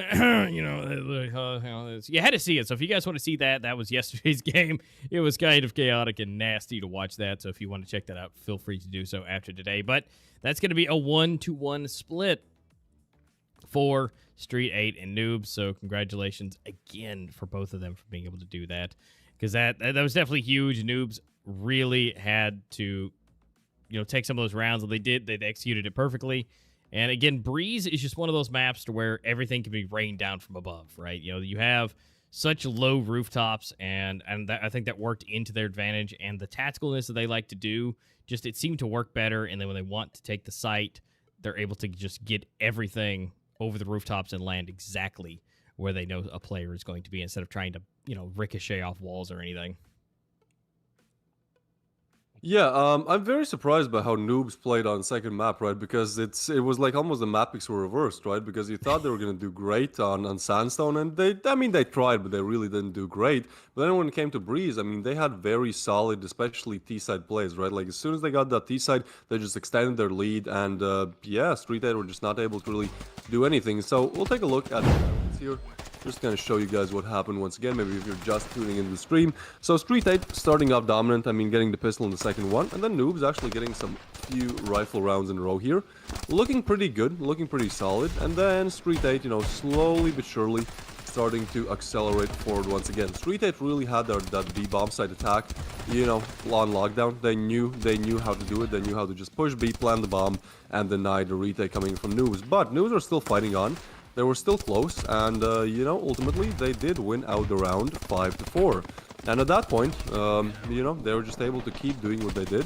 They were able to get a pistol, which was very close, but then, you know, this happened. STREETEIGHT pushing a B, getting a very nice backstab, but still, Noobs just holding on and ultimately losing only one round. And at this point, I think STREETEIGHT were a bit broken, as Noobs just kept doing the same thing. It kept working, and they were able to take it home 10-5.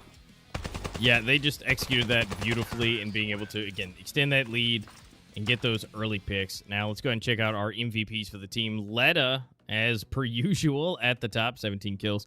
2.43 KD with a 2.15 rating. Definitely a lot better. Looking really good. Although, on the other side, not toxic. Sitting there with 12 and a 1.2 and a 1.17 rating. So, by all means, a positive, very commendable. Even with a loss, dude was still rocking it with a positive KD. So, not the worst case scenario.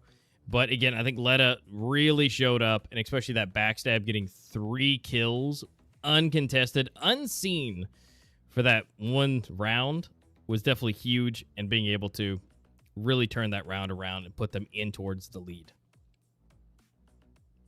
Yeah, Letta was playing very well all throughout the game. I mean, he got crucial frags almost every single round. And if we look at the rounds here, I mean, STREETEIGHT were kind of dominant in the rounds they did win. But ultimately, Noobs, so they were just able to, you know, find any openers that they can get. And especially in the second half of things, they were very good on that T side. Like, there is that one round where it's like a 5v5 save. That was a very interesting one, right?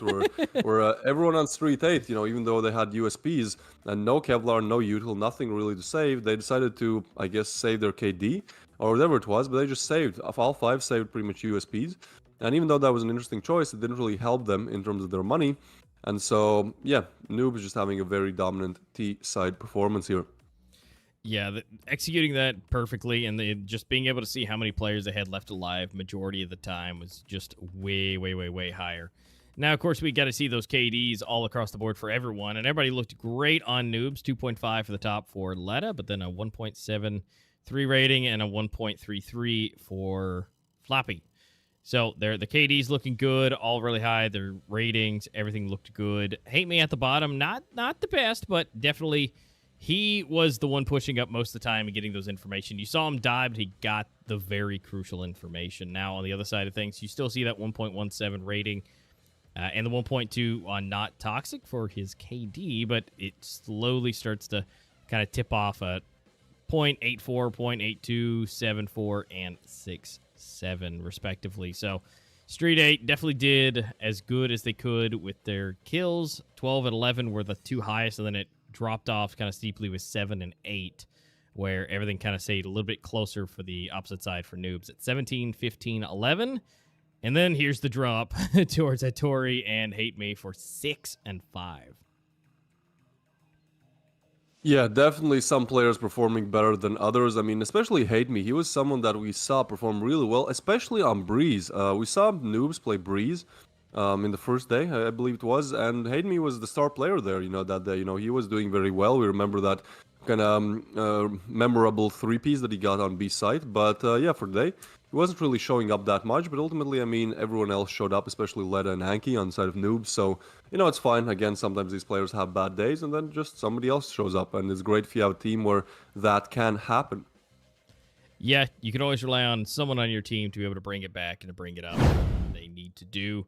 So that's just a huge thing. And rather than hate me not being able to do it and everybody losing, his teammates were able to show up and not only take the win, but three of them really showing up. But Leda, more specifically, being the MVP for the team and the game.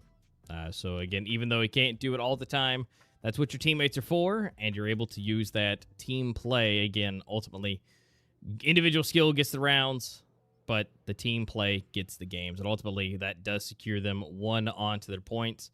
So again, congratulations for both these teams for fighting their hearts out and giving it their all and being able to work their way just a little bit closer to the playoffs.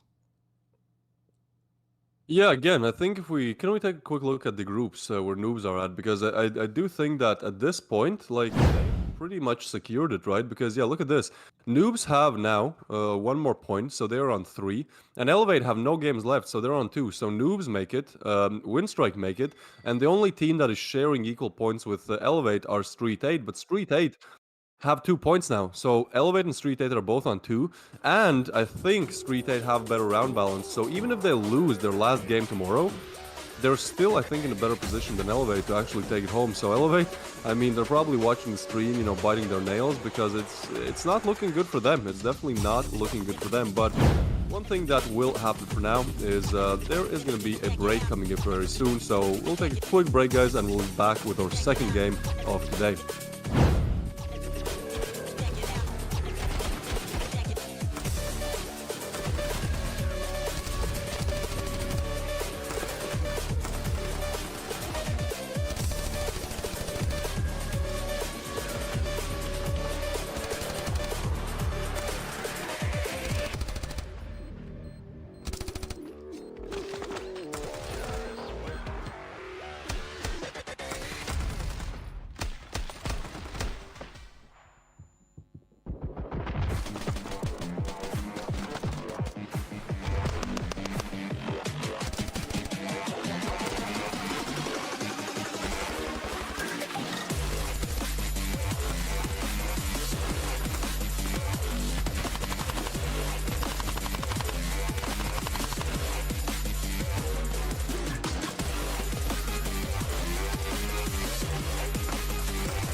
All right, guys, welcome back. Sorry for that short little break. We need a little bit extra time to make sure these guys are ready. We do have our second matchup today, which is going to be RevialGG versus Death or Glory. As we'll see these guys, they're kind of chilling, right? You know, they've got 2 points each for themselves. They're trying to work their way up to get their way into securing either the first 4-point score, if there can be a 2-0, or they'll be tying it up for 3-3 and really, really gumming up the scores for everybody. And that's, again, that round balance is going to be absolutely huge if it goes to a 3-3 for everybody.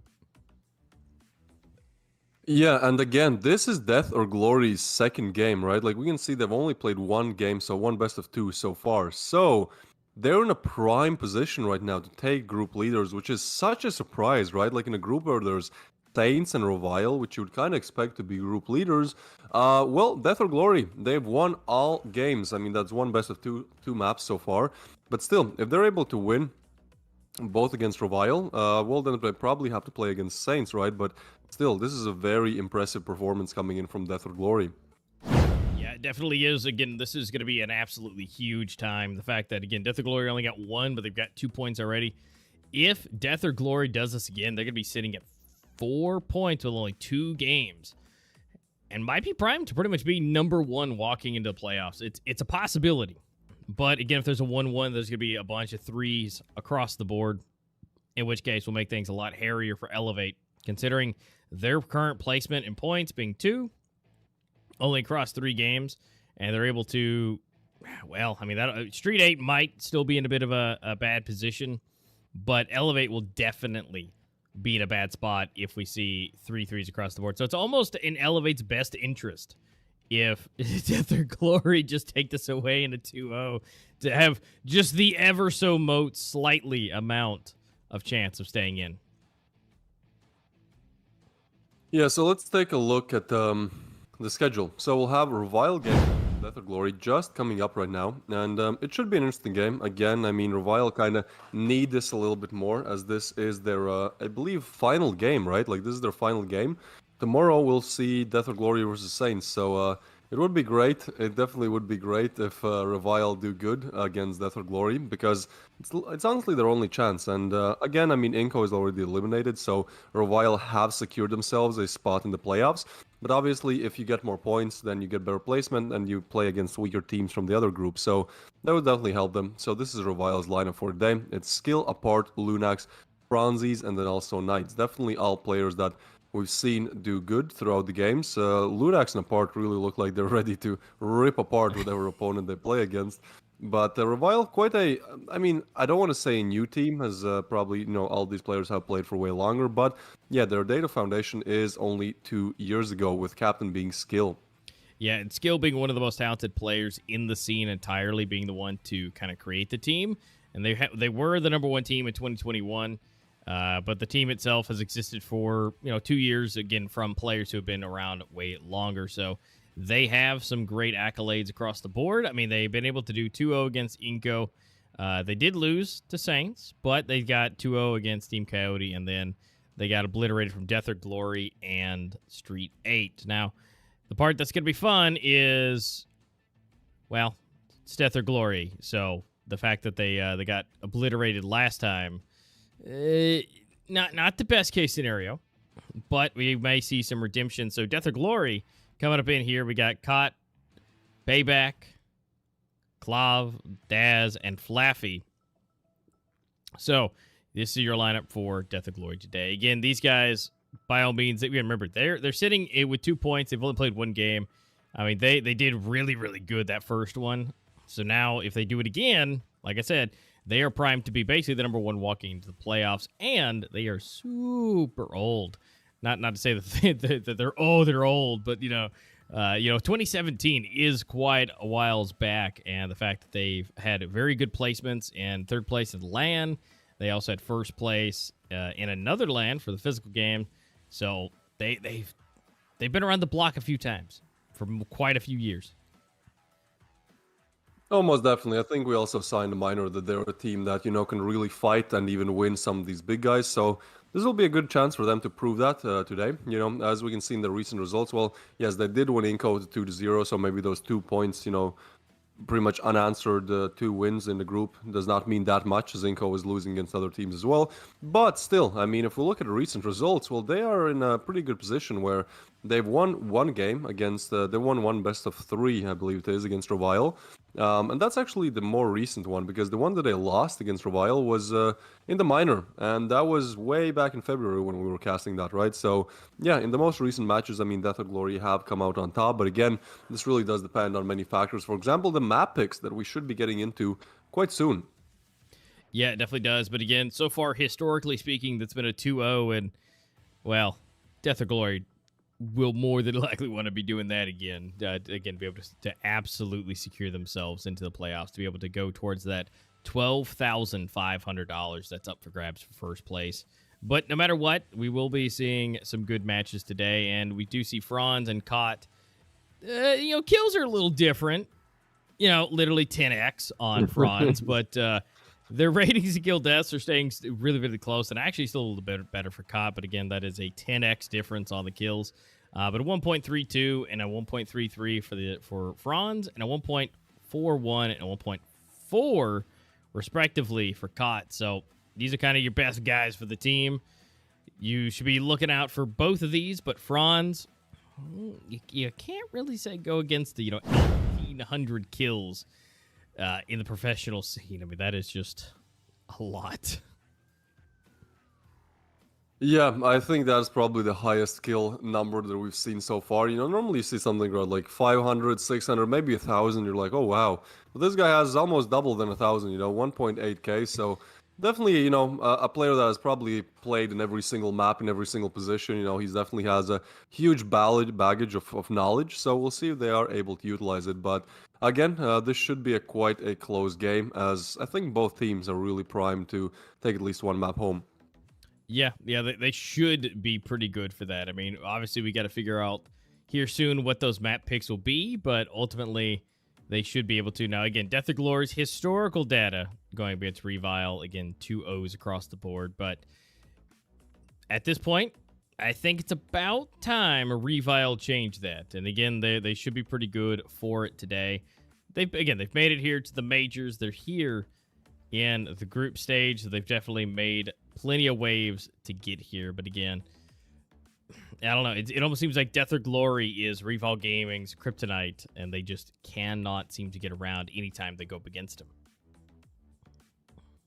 Yeah, that is true. I mean, we'll see how it goes. Again, I think Death or Glory showed a very dominant performance in the first game they played. Again, it was against INCO. I maybe should not have used the word only, but it was against INCO. They performed very well. But on the other side of things, Revile, they actually didn't have the best start. We saw them kind of struggle a little bit. Playing against, I believe it was Saints. So yeah, we'll have to see what they have prepared, because I think Revile are definitely one of the top 3 favorites for this tournament. Probably, Revile, at least my top 3. Let's see what yours is. I think my top 3 for this tournament is Revile, Winstrike, and then also Saints. I think those 3 teams played very well in the minor as well. But before you answer that, we have to go over the map bans. So no Sandstone and no Breeze. Those 2 that we saw getting banned. It's going to be Sakura and Province. Yep, a way more standard map pick here. Revile picking Sakura, and then Death or Glory picking Province. So, Revile will have maybe a bit better chance to start off good on the right foot and, just play a bit better. But let's actually take a look at the win rates. So, we're going to be starting off on Sakura, which is Revile's map pick, and they have 70% win rate there. Oh, and Death or Glory. Oh, wow. I think they should have banned it. Yeah, that's not looking too good. But if we get to Province, I mean, Death or Glory are kind of in the lead there, right? Like, they have 67%, kind of same matches played as Revile. Maybe Revile has a bit more, but they are looking like a bit better team on Province. Yeah, and so with Providence, I don't know. Province, it gives it an opener, a possibility. I mean, the fact that they do have a bit more, but overall, and I find this really interesting, though. I mean, it is a 55% for Revile, even though, again, in the last, 2 times these guys have got up against each other, Death or Glory have just swept the floor with Revile, and the fact that people are still like, no, it's Revile's time. They do this, sometimes, and they're able to do good against most other people. So the fact that, you guys are still believing in Revile just shows your dedication, your belief in the team, which is absolutely fantastic. But Death or Glory is not going to give this up easy, and they haven't ever when they've gone up against them. Now, going into this map pick, Sakura, Death or Glory are going to have to really pull something out of their, backpack and in their pockets, to be able to find that need to do it. Because 28% win rate, yeah, that's not looking too good. Although that's going to be looking great for Revile, though, to be able to, make it to where it's maybe a 2-1 or a 2-2 or 2-0, should I say. So, you know, maybe the fact that, you know, they can change that historical information. So instead of, you know, a bunch of zeros, they can actually have some numbers on the board. So, again, best information, best priming for them to go into this first matchup. So we'll just have to wait and see if Death or Glory might have something to show, though. I think they definitely will, but probably only on the second map. Because again, you know, Revile picking the first map, Sakura, and Death or Glory having like one of the worst map win rates that we've seen. I really don't see this going Death or Glory's way. Probably with that being said, you know, they'll just win 10-0 against Revile or something like that. That's kind of how things have been going with us looking at the stats. But no, but like honestly, Revile most likely 90% win Sakura, and then it's up for Death or Glory to actually show what they're capable of on their map pick, which is going to be Province. Yeah, I agree. And, you know, we haven't seen Province very often. We've seen it a couple times, and, you know, we got to see it first with Elevate, and they just absolutely wiped the floor with the team they were going up against. With it was a 10-1. We thought, oh, that is the worst we'll ever see for this event. You know, that was a huge split up until they went up against Winstrike, and they did not only 10-0 but 10-0 in a row twice. So you know, little bit too much priming on that one. I think that was kind of a little bit of foreshadowing for that one for Elevate, but you know, oopsies. But without further ado, though, we will find out who's going to be taking this first win as we go into it. This is again Reval Gaming versus Death or Glory, Sakura, map number 1. Death or Glory are starting on the CV side, so this might be a little bit better situation for them just to kind of have that early start, you know, that early lead, that early advantage. So we'll see what they're able to do. Akailov is playing kind of aggressive here. He does spot one player, and I think they know where he is, so he's kind of stuck in this position. Like, he'll most likely get checked. He can get pushed from up there as well, so many different angles to hold, but he's not just getting checked there. So a part goes down. First player of Revile. And Knights, he's on very low HP as well. So I mean, at this point, they're pretty good setup to do something. Lunax gets another one, so that's a nice refrag on Akailov. And seems like the bomb is gonna go towards the A side of things pretty soon here. They're working their way through. They're pushing ever so slightly. The A site is primed. We are seeing Lunax just kind of make his way around. We do have Caught chilling right around the corner, so that might be some interaction. But they have a chance to go really either direction at this point. Although Franz not really pushing up anymore towards B, so A will more than likely be where they want to go. But Daz is there, and Lunax does go down, so that's gonna be the call. The push is coming in. Now they're gonna make it into the site. It's gonna be a 4-1. Daz able to take down Knights with the nade. And so now, again, it's making it look even better for Death or Glory. Although Franz able to get one, Caught is potentially preventing the plant. I mean, we have 20 seconds left. They got to make something happen. Flaffy does take down Franz, although we are going to see some extra pieces from the back. Skill is the only one left alive and goes down. So that's Death or Glory getting the pistol round and starting off strong. Yeah, looking very solid. I mean, especially on a map where they have 28% win rate, getting the pistol is huge. You know, that's just going to give you a nice early lead, a nice early advantage. Granted, it was close, but still, Death or Glory playing very well here. And now they're probably going to buy those rifles and just make sure, you know, that they deny any chances of Revile getting back into this as quickly as possible. Absolutely. All MP7s running across the board. This should be an absolute just bullet blitz coming in.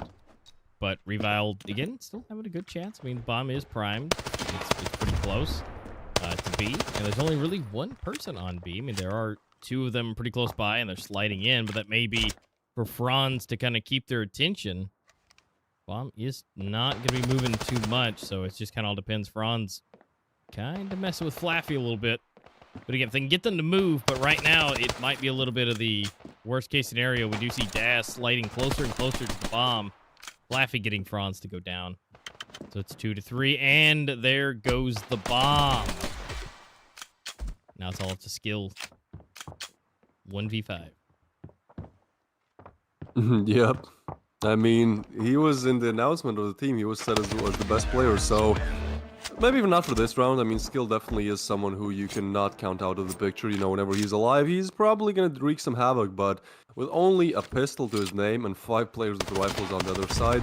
Yeah, most likely not going to happen. Akylov there, he's been very aggressive there 2 rounds in a row, so it'll be interesting to see if he does the same with the rifle and if he gets punished in the first rifle round coming right up. Or actually, should I say not a rifle round, as Death or Glory, they're sticking to their weapons, you know, they don't want to spend too much money, so they're just sticking to 5 MP7s. This is going to be a blast. They're probably going to play more aggressively than you would with a rifle, definitely try to play more medium to close range here. So let's see what they're able to do with it. Lunax here. This time Akylov not really aggressing there, but there is aggression coming towards A side of things. Yeah, I mean, they're working on it. I mean, again, if they can use the close quarters to their advantage, like, look at this double stack. If they're able to just pop this corner, 2 MP7s will be absolutely nasty, but Lunax says, no, there's only going to be one of you go down, but the grenade comes in from the grave, and being able to get themselves a kill there. But A is virtually open and able to survive. Well, barely. All right. 4 versus 3. We would need to see one more go down for Death or Glory, at least to be able to even it up with rifles versus SMGs. I think would be the best case scenario. So it kind of all depends here. But no, Franz going down now, and it's a 2-4. And right now, this medium range position here on the A site is just not working out at all. Dad's able to get himself another and leaving it all up to a part. Yep, he is in a 1v4 situation against these MP7s. I mean, they were really ripping in this round, so we'll see what he's able to do. He does spot one, but I think he's spotted back as well. And at this point, with only $100 to his name, he's trying to save, but Payback is not gonna allow that to happen. No, definitely not. So now, the Death or Glory, you're chilling with 3-0 right now. Death or Glory, I mean, 28% didn't seem pretty good, but apparently they said, just don't worry about them stats. We gonna do good today. Yeah, again, you know, we talked in the pre-show how this is most likely going to be an easy win for a while, and so far they're just struggling to find any rounds here. Might be 4 unanswered coming in from Death or Glory. I mean, with only deagles to their names, there's not really much they can do here. Now, again, caught this time, not Akylov is very aggressive in this position, and so he spots a player and most likely gives info that, yeah, indeed, it's probably going to be A. And look at Death or Glory's rotations. I mean, they're so good at just guarding the safe side, sending most players towards A, and so far, Revile haven't really tried to utilize pushing B, so it has worked out very well for them. Throws a molly, caught that is as well. And apart, ooh, this is actually big. He has made his way here. I'm not sure if he's going to get checked. Meanwhile, Akylov does catch Franzis off guard. But Knights, he's able to take down Daz. That's a good opener. And again, that position from apart is probably not being checked. So, is it possible they win an eco? Lunax, how does he find COD there? Oh no, Flaffy has to rotate. Now there's 2 players on B. Completely opened up the bomb site, and Lunax is going to pick up a rifle as well. So this is looking great for a while. I'm not sure how they're able to do this with only deal as their name, but I mean, they are. Bomb still not planted as Flaffy's trying to make his way back on the bomb site, but this angle is pretty hard to peek. 2 different angles to check at the same time. Oh, and that timing could not have went worse. He's getting checked. Doesn't even see the player. That nade kill does get something there, but now Revile have all 3 rifles here. Yep, all rifles and apart, able to get the backstab on that one. And now it's a little to 1, which is Payback, but unfortunately not able to make those connections. And now, Revile not only gets a point on the board, but 3 weapons in their hand.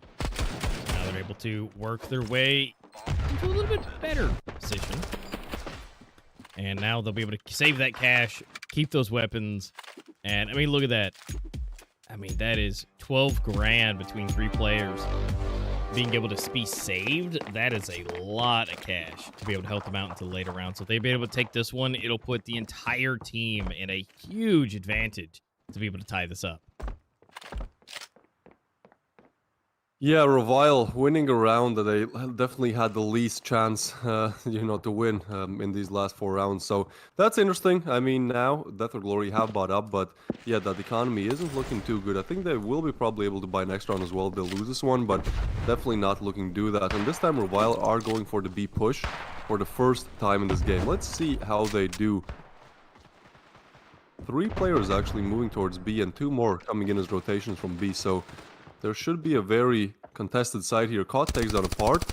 And Revile kind of have made their way onto the bomb site, but no bomb plant just yet.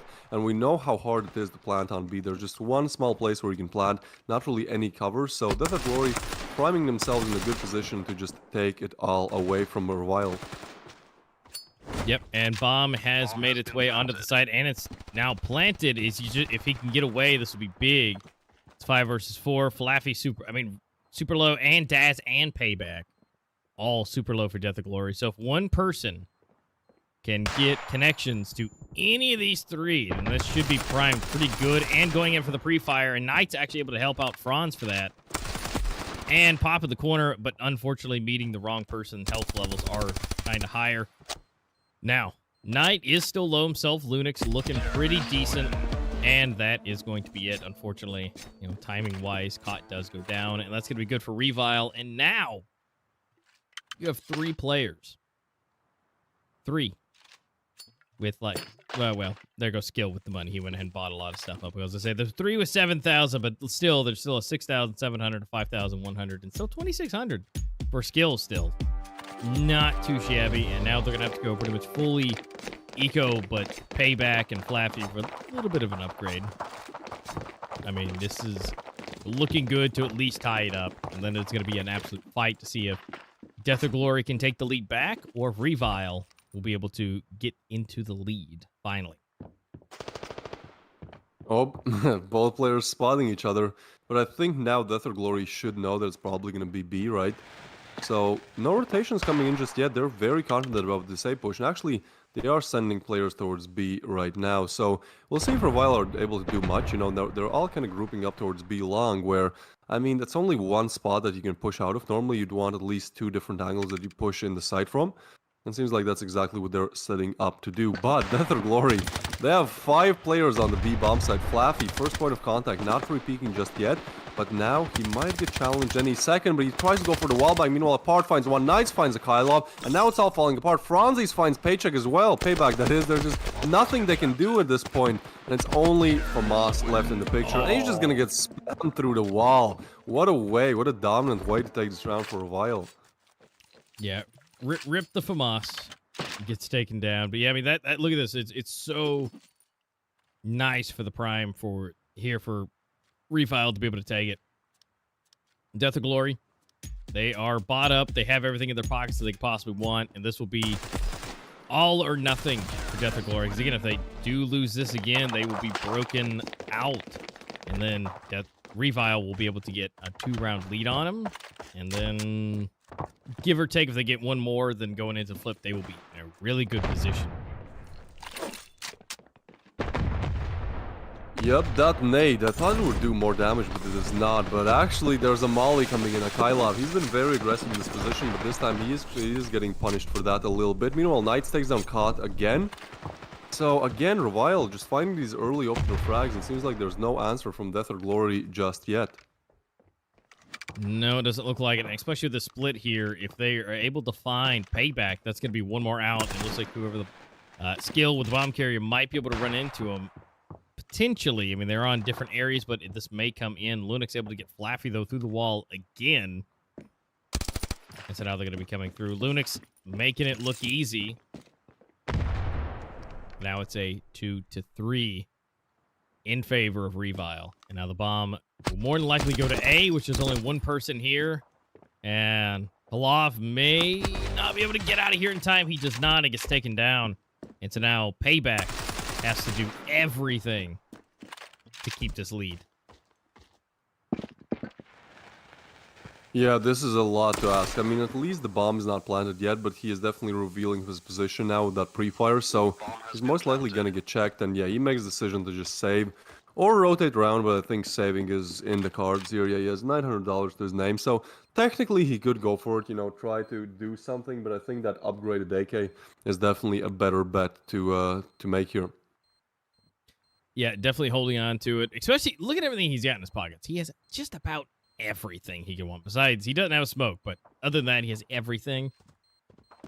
Yeah, holding on to that definitely would give them a chance, even if they have to, you know, go kind of eco on that. He will at least be able to provide support at first and help his teammates get to that better position. Revile taking 4 unanswered rounds in a row.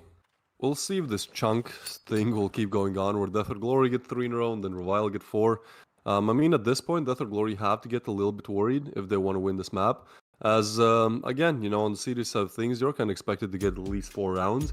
And we are moving very close towards that side switch, where Death or Glory will have to play on the B side, which is a bit more disadvantageous than with CT.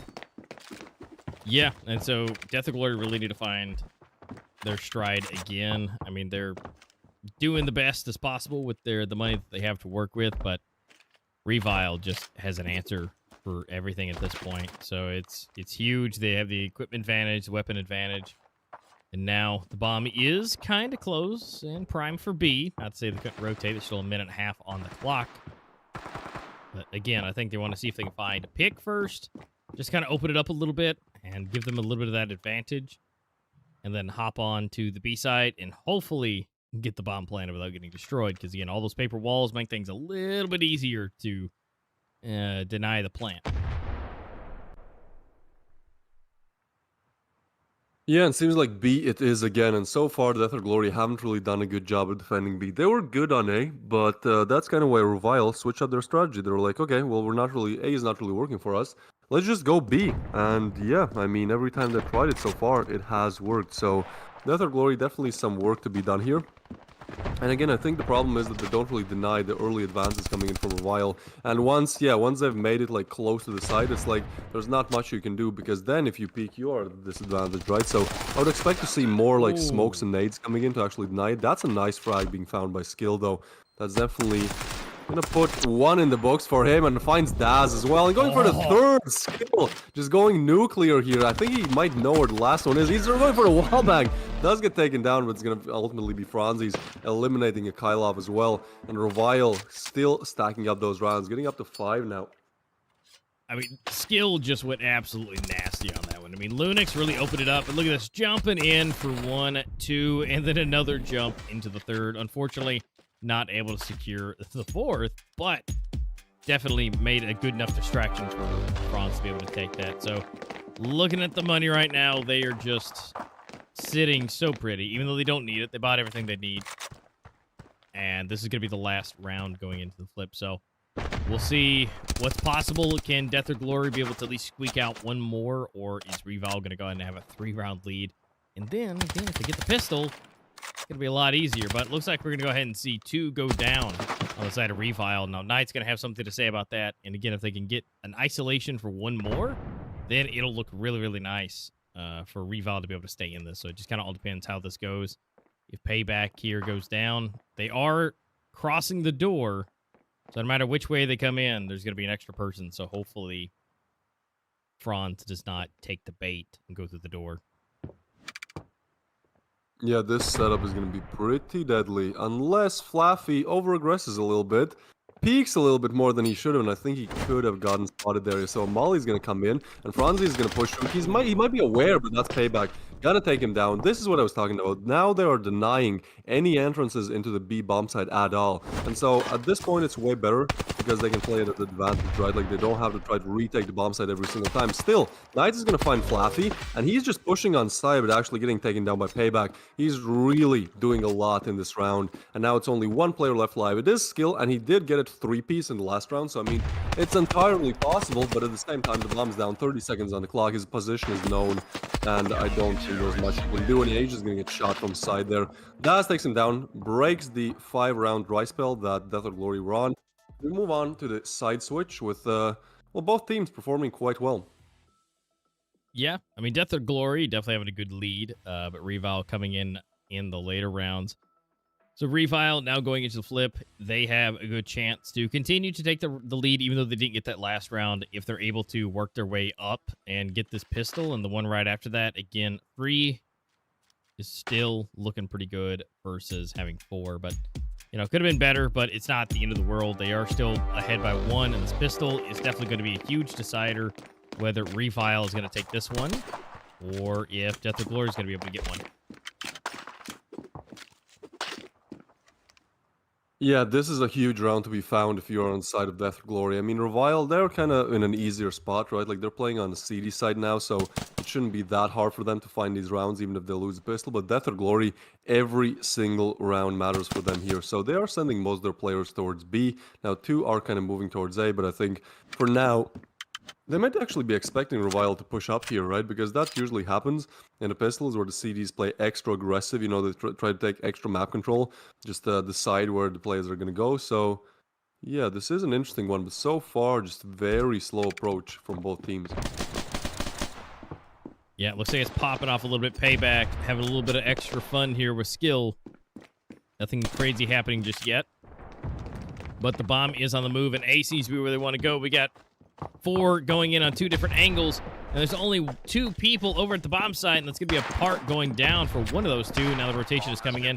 A backstab is possible from Payback, but I think Skill is trying to fight that out and make sure that that stays where it needs to be. Now, again, backstab may be coming in here from Lunix, which is going to be 1 Flaffy going down. So, again, now that they've got to look for both different angles, get a little nuts. Lunix for 1, Claw for another. And now from the top, we've got Payback getting 1 while being blinded. And here comes Daz for another. Now it's down to a 1v2 in favor of Death or Glory. But now Revile, 1 versus 1. Health is about the same.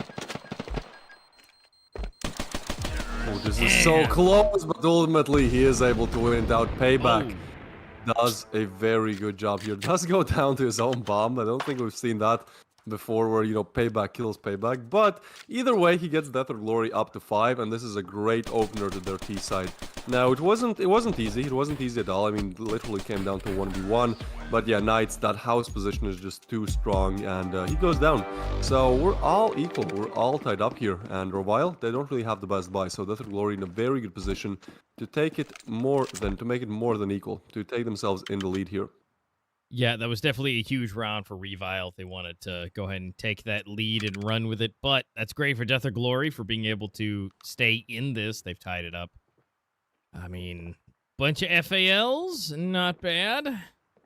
But then again, I do see 2 Deagles, and so Franz and Lunix, though, may have a chance. Never mind, Lunix taken down, so 1 more Deagle taken out of the hand, so there's not a whole lot you can do. A bunch of FALs versus some pistols. More than likely going to still go for Death or Glory, but don't count Revile out just yet. No, definitely not. I think especially with pistols, we've seen time and time again where these players can just explode with them and do very good. Now, this is going to be a Kylo finding one of those pistols, that being skill. And Knights, he's in a good position. Oh, he's so trigger patient. He's still not getting spotted. Now he tries to shoot and he gets 1 and almost a second. Daz does take him down. That was a very nice play by Knights. They're unfortunately not able to connect the second. And now it leaves it all up to Franzis with a deagle to his name. Now, Daz is low, so 1 shot and 1 kill pretty much if he does spot Daz. But the other player is Payback. Oh, that's a nice shot there. Daz immediately going down, and Payback knows where that last player being Franzis is, but I think if he's able to find a headshot, this might be big. Now, the bomb plant is coming in. Franzi is still revealing his position, but not aggressing just yet. Now that he does spot him, throws a flash. That flash is going to flash Franzis, but ultimately he's going to get peeked and taken down by Payback. That was close. I thought for a second, you know, that headshot might have been found by Franzis, but yeah, just a bit better with that rifle there. Yeah, but that is huge for Revile, though. They took out everyone but 1 on Death or Glory. I mean, this is going to be a really close matchup. I mean, they don't have nearly as much as they would hope to have for Death or Glory. So, Revile, I mean, they've got a good chance here. I mean, really. I mean, even though that was not the best round, but they absolutely obliterated what the possibilities could be had for Death or Glory. So let's see what they're able to do. They're going to go for the split. Looks like they're going to try and get some information. I mean, Apart being absolutely so aggressive. Look at him so far up, almost into the back alley with the team. But he's got the height advantage if he's able to find anything. But that positioning up there is so important. Yeah, most definitely. I think Kylov overall is just carrying Death or Glory right now. Like, look at him, 14 frags to his name. That is pretty much the same as Payback, Cod, and Flaffy have all together, right? So he's definitely a star player showing up right now. And interestingly enough, on the other side of things, we also see one player playing very well. Now, Part now gets a frag, but it's actually Lunax who I want to highlight, right? Like, he's on 15 frags as well. So this does seem like a game where two players just showing up big time, and then the rest just kind of crap for any kills they can find. Now Lunax, this is a very aggressive push, and somehow Cod denies him. I thought he's gonna get a freebie there. So that equalizes the scoreboard once again, 4v4 now, and heavy resources being deployed towards A, coming in from Death or Glory. Now Knight's position is actually really good. I think this is almost a one-way through the smoke. He does one and the second. What is that? It's actually gonna be Apart finding the second there, and so a 2v4 situation, both players towards house. I think they are exposed as well, so yeah, not many places to go to. Now Apart does get naded, but nothing more than that for now. No, that was a huge turning point. Now that they're able to make it a 4v4 into a 2v4, now they may have to go for a little bit of a rotation, but is seen. Payback does go down, and now the bomb is in a horrible position, and now it's all left up to Flaffy with an FAL, a hope, a dream, maybe some tactics, but not a whole lot in the tank. Franz. Right, and we're pretty much running out of ammo. It's passed, but able to survive to live another day. Flaffy being able to save his gun. But now we're tied up again. And Death or Glory are pretty broken at this point. Flaffy going to have to really do a whole lot here to try and get his teammates some weapons so that maybe they can potentially get the plant. But probably not. This might just be Reval taking the lead. Yeah, this is going toe-to-toe right now, and I mean, Death or Glory, not really in the best position to find any big rounds here, I'd say. So if they do, it's probably going to be a very close one, you know, maybe someone clutches it out, but they are sending all resources towards A, and honestly, there's only 2 players on A, so this could be, you know, it could be possible. Now Revile, one more player, you know, rotating over towards A, and I think they're not really committing to it just yet, just because that bomb is still being dropped. Like, they might just try to establish some A presence, you know, maybe put some fakes in, but ultimately, with one player, that being Payback, still on B, this could really be a fast rotation round as well. Ooh, and this boost is going to be huge, being able to get some of that information. Lunix, not only does he know, but now they're not expecting him. Potentially, we're going to see a part fly up here, going for the double push, and one for each side. Now the Tech 9s are coming in, but unfortunately not enough skill for another one, and now it's Payback and Caught by themselves. 2 Tech 9s. Yeah, Payback and Caught, definitely not in the position you want to find yourself in. Although Payback is able to find one, now it's only up to Caught. Ooh, and he does actually find a frag on Apart. 45 seconds remaining, but Lunax is going to deny any of those dreams. So Revile put themselves in the driver's seat once again. And with only 3 rounds left for them to be found, I mean, this is starting to look like Revile know what they're doing on their mapping. Yeah, it is starting to see that. I mean, this is huge again, doing the double push. I mean, making it a little bit extra crazy, but then Linux here able to clean it up. I mean, Revile, they're figuring it out. I mean, right now, Death or Glory is having a hard time. They're having to fight back and forth with kind of half of what they probably would want to have. And they're just giving it their all, but I don't think their all is enough here. Apart is in a good position to get this, but not. We are going to see a trade go across the board, and Knights and Caught again. Somehow he's still in this. But now Payback's going down, and now it's down to a 2v3. And Bomb is not picked up just yet, but will be by Daz, and they will be making a rotation somewhere. But Caught goes down, and now Daz is in a bit of a sticky situation on a 1v3. Now, Lunix is low, so he might be able to pick himself one, but it is our man with a 20 bomb already. Yeah, that's absolutely crazy. 20 frags in 14 rounds being played. That's not really something you see a lot. And Lunax, he's definitely out for more blood. Like, he's been playing so well throughout this whole game. I think he's probably one of the main pillars why Revile are even in the lead right now. So, I mean, he could actually get found right here as Daz is slowly approaching his position. But the thing is, There's 45 seconds left on the clock, and Daz is on $0. So he probably wants to save. Maybe he wants to play a little aggressive here, but actually Lunax, I think now his position, yeah, he might just catch Daz completely off guard here. Yep, and now things are flying, and he doesn't check the corner. Lunix, with his minuscule, like 15 HP, able to rack himself up to 21 kills. I mean, he's pretty good. He might be able to get himself a 30 bomb. I think 30 would be very hard, but yeah, maybe 25. I mean, it depends. If Death or Glory pull back like 2 or 3 rounds here, yeah, it could be in the cards. Oh, yeah. But at the same time, like 30 would just be insane. I don't think we've seen a single 30 bomb so far in this major. Not even a 25, I believe. So yeah, Lunax definitely writing history right here. Yeah, and so I think if they get maybe one more and then they lose 2, this will be pretty good for Lunix. I mean, if they're able to keep up some of the fighting spirit, that should be totally possible. But as of right now, Revil's looking so strong. I mean, he might be able to get to that 25 before it's over. Maybe. I'm thinking maybe 23 to 25. Just depends on how well his team does. But that tactical pause is over, and that's going to come in from Death or Glory, and they're going to be able to try and figure out some new strats. Try and figure out what to do with Revile, even though they have everything they could possibly want, and most of the money they could probably need. But it's going to be a tall order to deal with all FALs and 1 MP5.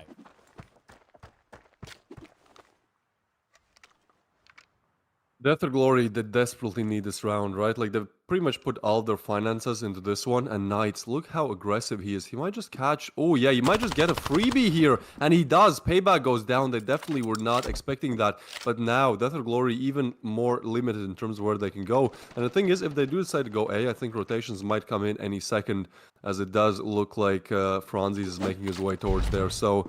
yeah, Revile doing a very good job at denying even early entrances into closer to any of these bomb sites, right? So apart, he is again pushing up. Like Revile are playing so aggressive, but it's kind of paying off right now.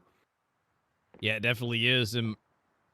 Rotation is looking like it's coming in towards the A side, but again, there's a 3-man stack, albeit a little bit on the move, but that may be coming in for the backside. We do see Flaffy in the back, but again, we might have Apart being able to meet and come from behind, but it kind of all depends on how these levels are going to be going. So they got a little bit of height advantage, so we'll have to see skill and Apart. There we go. Picking them up 1 each. Now it's down to a 2v5. Ooh, wait a minute. Kot's Pip. He's popping off. Lunix might not be able to do this, but Apart does make his way behind. Now it's a 1v2, and Daz is super low, though. Revile taking another one, just 1 round away from taking home their map pick. And if we look at the buy on Death or Glory, well, it's not going to be pretty. Only Kot is on good money. Probably, yes, some AK is coming in, but not really any Kevlar or Armor Dal or utilities for that matter. So, yeah, this one opened up round number 15 very well. And, you know, from there, they were just able to kind of go 1 for 1 and just trade it out, you know, win it out in the end. So, Death or Glory, they need to find 4 rounds in a row here, and they haven't really done much after finding that pistol. So, this isn't really looking the best right now. And again, look how aggressive they are. Revile Apart, he's already pushing up here. He might even get an early advantage because, yeah, he's just not really getting checked for now. Now he is, and Kot actually does find Apart, so that aggression this time is denied. Yep, it's denied. It's looking a little bit better. But again, it's 4 versus 5. It's still definitely possible. And again, if anybody can catch any extra picks, Lunix definitely in not a good position. Ooh, and super flashed right now. But they're actually using that to get away. Caught, definitely backing up. Now, the A site is somewhat open. Again, Lunix kind of scooting his way around Franz, holding down through the back. So, might be able to see this. Here we go. Caught, taking out Lunix. Again, opening it up. So, now this should be Bomb has been planted. Death or Glory's any day of the week. We may have Franz trying to get some kills here, but the grenade goes down. I would assume we're going to see a hold now. with all the goodies that they have in their pockets, they definitely don't want to be losing any of that. So 7 will be on the board for Death or Glory, even though Revile on match point. We'll have to wait and try again. Yeah, it's interesting how most of the time, like, these teams start to play very well when it's like their last chance. Like, well, if you just did that, you know, one round earlier, you probably would have had a better chance. But still, I mean, they're doing a good job, Death or Glory. You know, they're finding at least this one. And Flaffy dies to Flaffy once again. The bomb does explode. Actually, they lose 2 players in the process, so not looking the best in terms of money. But at this point, it's like Death or Glory, you know, they'll lose it, they're out. So money doesn't really affect them that much anyways. Especially we talk about money and look at RevialGG's side. It's quite interesting because I think if they lose this round, they have to go eco, and then it could be all equal. So yeah, Death or Glory trying to take it one round at a time. I mean, literally, if they lose one round, they are out. Meanwhile, Revile, they definitely need to lock it down in this one, or they'll have to fight for match point, as it is 9-9 after losing their eco. Yeah, and that's going to be really difficult for them. So yeah, this is kind of here and now. These accuracies, these reticles need to be on point and where they need to be. But they've got a nice spread. Everybody across the map pretty evenly. So a 1v1, you know, kind of isolations in that's going to come down to that individual player skill. So yeah, as they group up, this might have a better chance. Ooh, that's a lot of information he's got.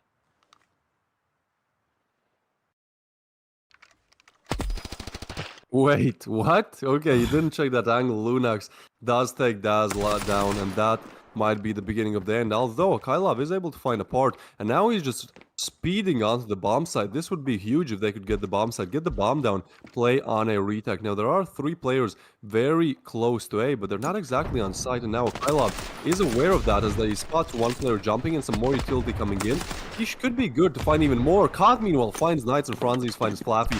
3v3 situation. This is for everything for Death or Glory. That flash coming in as well, but the Kylov, that's big smoke. That's a very nice smoke. He'll be able to deny the advancements for a while. The bomb now is getting planted, and we're heading into a 3v3. Lunax does find Caught. Kylov and Payback, they are the 2 players who have to do it. And Payback here, he's going for a huge backstab. This could be very good, as he's not able to find Franzis just yet. He's trying, but that smoke comes in as well, and I think Defuse is coming in any second. It's not just yet 1v2 situation. Still, he's peeking, but he's not able to find the call out there, and that's Lunax taking him down, taking Revile to 10, winning out Revile's map pick. Yep, so there we are. Our scores overall. I mean, it's not bad. I mean, starting off, a little rocky on kind of either side. You know, we got a little bit of back and forth there. Ultimately, able to secure the win on Sakura. So, Revile already looking good. They've got the first map under their belt.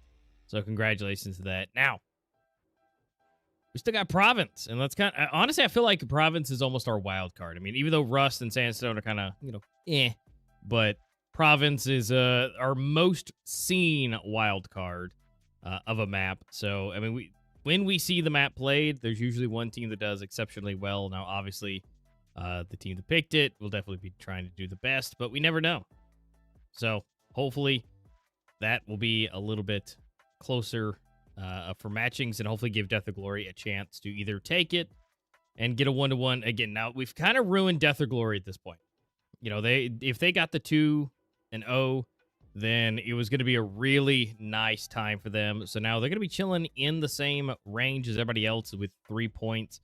And then ultimately, you know, some of those big brains in the back will have to get their pens and paper down and figure out that round balance that's been going on to see where everybody ranks, because Death or Glory now no longer can get 4 points. Yeah, I think at this point, you know, Death or Glory have done all right on the first map. Like, again, they had like 28% win rate on it. So the fact they're able to kind of make it close, you know, just speaks volumes that they are actually able to, you know, be here and fight.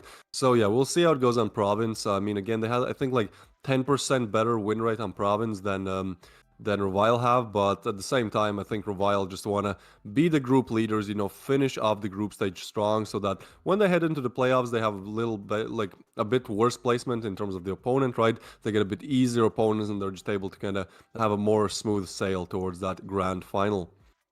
Yeah, that's definitely a possibility. Some of these teams may be able to do a lot better depending on their placements as they go into the playoffs and into those best of threes. But before we go into any of that, we got to check out those lovely highlightable montages from these players from last game. I mean, really, I was really surprised. I mean, based off of that 28%, I mean, Death or Glory really gave it their all, and they made this so close, and they were able to do a really good early lead. And starting out, you know, with the 2-3 rounds that they were able to just continue to seemingly continue to secure. But ultimately, Revile was able to get the next easy 3 in a row, tied it up, making it look good. And then ultimately able to just move into the lead. Now, Death of Glory was able to find their way back into some rounds. It took a little time, but ultimately they were able to do so. Yeah, that clutch was so close, and you know, in that situation where Death or Glory were actually slowly starting to advance, I was like, okay, maybe, you know, it's possible, but at the end of the day, Revile, you know, this is their map pick for a reason, you know, they were very good at just holding angles, at actually being quite aggressive, and, you know, taking early map control especially, and I think that kind of threw Death or Glory off kilter, because they were just not expecting Revile Gaming players to be in a lot of spots they were actually at. Yeah, like some of those spots, like when, you know, a part pushed all the way up to essentially their spawn. I mean, that was just a bit nuts. And then here we go. Lunix here with 24 kills to his name. So right in the middle of my prediction, 23-25, right in the middle of 24 with a nice KD of 2.67 and an overall rating of 2.35. Now, on the other side, Cot was the best guy for them. Well, 14 kills, 1.08, and 1.03 rating. Very commendable. At least it was still positive, so you got to give him that. Even though they lost and have 0 for the points, he's still able to have the ones sitting next to his name. But Lunix playing out of his mind, and with the 24 kills, I mean, look at these spreads. You can just see when rounds were taken, they were taken really hard. Yeah, I think Death or Glory, like, they did an alright job, especially on the CD side of things. Like, when you see, you know, the first 3 rounds, they were pretty much flawless, you know, flying there. But ultimately, when it came to those close rounds, I think Revile were just better in late stages of the round, right? Like, the opening might have been good for Death or Glory, but once we got like 30 seconds left, 20 seconds left, perhaps a retake, Revile were just more experienced. And that's where that experience comes in, because again, we saw in the pre-show, you know, where some of these players have like 2,000 kills in official competitive matches, and then someone else from Death or Glory has like 200. So Revile definitely the more experienced team, and I think ultimately that experience was what won them this game a lot of rounds. Yeah, and of course you can see that experience in the kills, especially with Lunix with 24, but Nine's having 12, then there's 11, 9, and 6. Now, I will say Death or Glory's kills are a lot closer with 14, 15, 10, 10, and unfortunately Flaffy with 4. But I think their kills stayed a lot closer together, and I think that's definitely a huge thing into being able to secure the victory. But ultimately, Lunix was just way higher than anyone else. So really, thanks to Lunix for being able to take that game. I mean, he was a huge pivotal portion. That cannot be underestimated as much as anything. That he himself was pretty much the reason that they were able to take it, because at the end of the day, Death or Glory's kill spread, to me, looks like they should have won. Just based off of that. But Lunix just wouldn't let that happen. He was like, no. We really need this, and you really don't. So I'm just going to go ahead and make sure you don't have it. I mean, look, Lunax had 10 more kills than the Death or Glory's top fragger, right? So he was just absolutely single-handedly carrying, you know, their team. The fact that he had 24 kills in, what was it, like probably 18 rounds, that means like he's getting more than a kill every single round. Like, that's just very hard to do anything against, because you pretty much find yourself in a disadvantage every single round, right? So, yeah, Lunax definitely somebody that Death or Glory had to worry about, you know, throughout the whole game. And ultimately, again, I think his individual performance is what took RevialGG Gaming over the line in the first game. Yep. Now, will Lunix be able to keep this going as we go into Province? That's going to be the ultimate question. I mean, that is a hard thing. I mean, you can't just expect somebody to continuously do,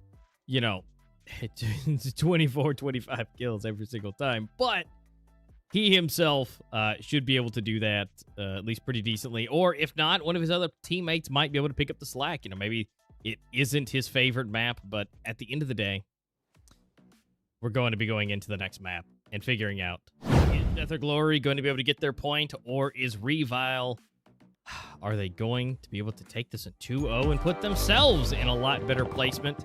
We'll find out. This is match 1, or round 1 on game 2. Again, RevialGG versus Death or Glory. I have Province flashbacks from yesterday, man. I don't know how this one's gonna go.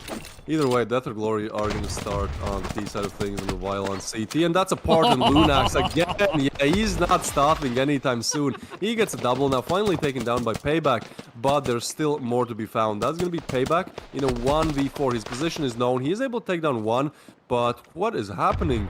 He's still on the bomb site. He still has the bomb, but they're not exactly pushing him right now. But I think that once they do, they're just all going to overwhelm them together. And that's just going to be Franz. He's hitting a nice flick on Payback there. And again, a Revile, their first round on the board.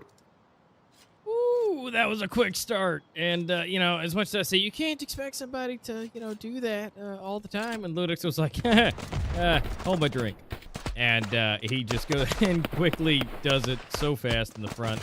And a part right there with him. So they're doing pretty good. Lunix, Franz holding strong with 2 kills each already. So Death or Glory at the disadvantage. And those MP7s are coming in. And will honestly, with Province, it's really terrifying. With all the close quarters, you can just absolutely rip someone apart. Yeah, I think SMGs really are a very good weapon on Province, and Lunax showing us why. Again, 4 kills in 2 rounds. He just does not stop. He might be in the top players rank after this game as well. He's having just an absolute blast today, just ripping apart players. Now a 3v4 situation. Death or Glory, they have 2 pistols and an MP7, but there's just full MP7s on the side of Revile, and that backstab is coming in very quickly. Now Flaffy is watching it, and he actually gets a frag on Lunax. All right. A bit of over-aggression there coming in from Lunax. So a 3v3, and I think Revile, they're in a very good spot to actually deny this. Death or Glory should actually rotate over towards A.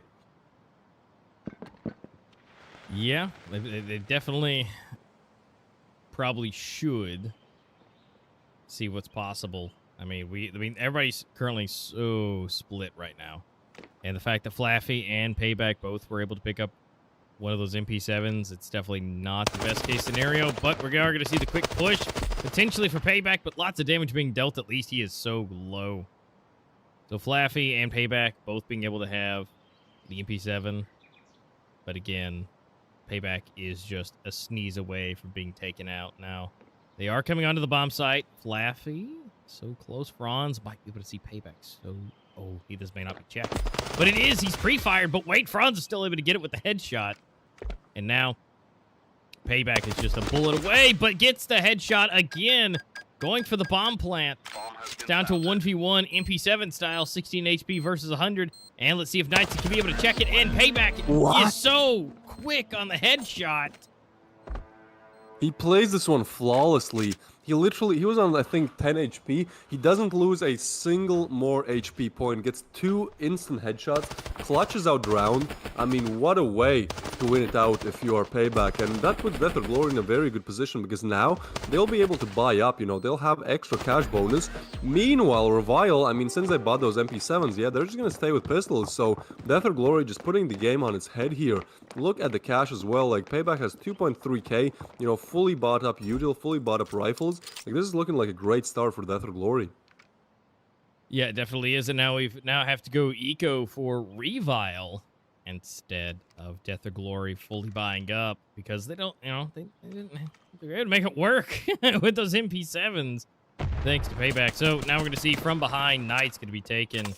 Daz out of the equation. Now, if he can retrieve the weapon, potentially, we'll have to see. But they're pushing up into the A site, so kind of preventing all of that. But still getting from the side and getting himself another one. And from behind on the Deagle. And what is this? full pistols just taking them all out?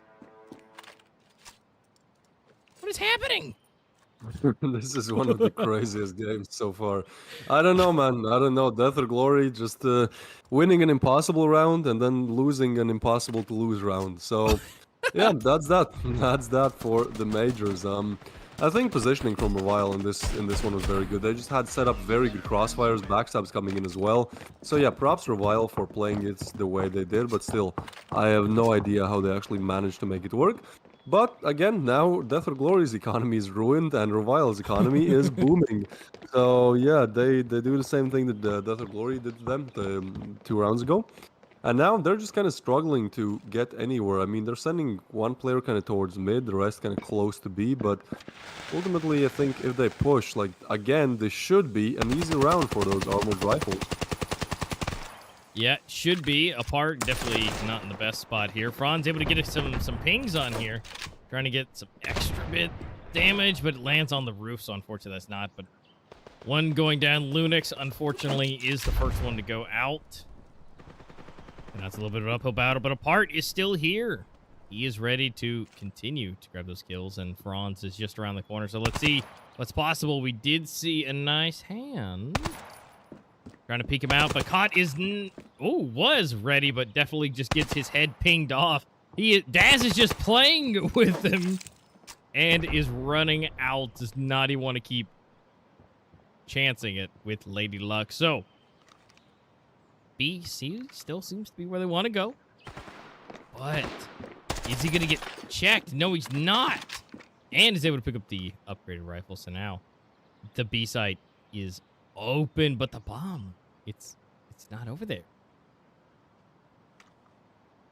No, I don't know what's happening here. I think Payback might find one, but Apart, they're so quick here. Takes him down. So he's on 5 frags already. Now it's only Daz and Flaffy, but Daz somehow finds Apart with that Tech 9. This game is just absolute chaos. You can make 0 predictions as Death or Glory are down to win their the 3rd anti-eco round in a row.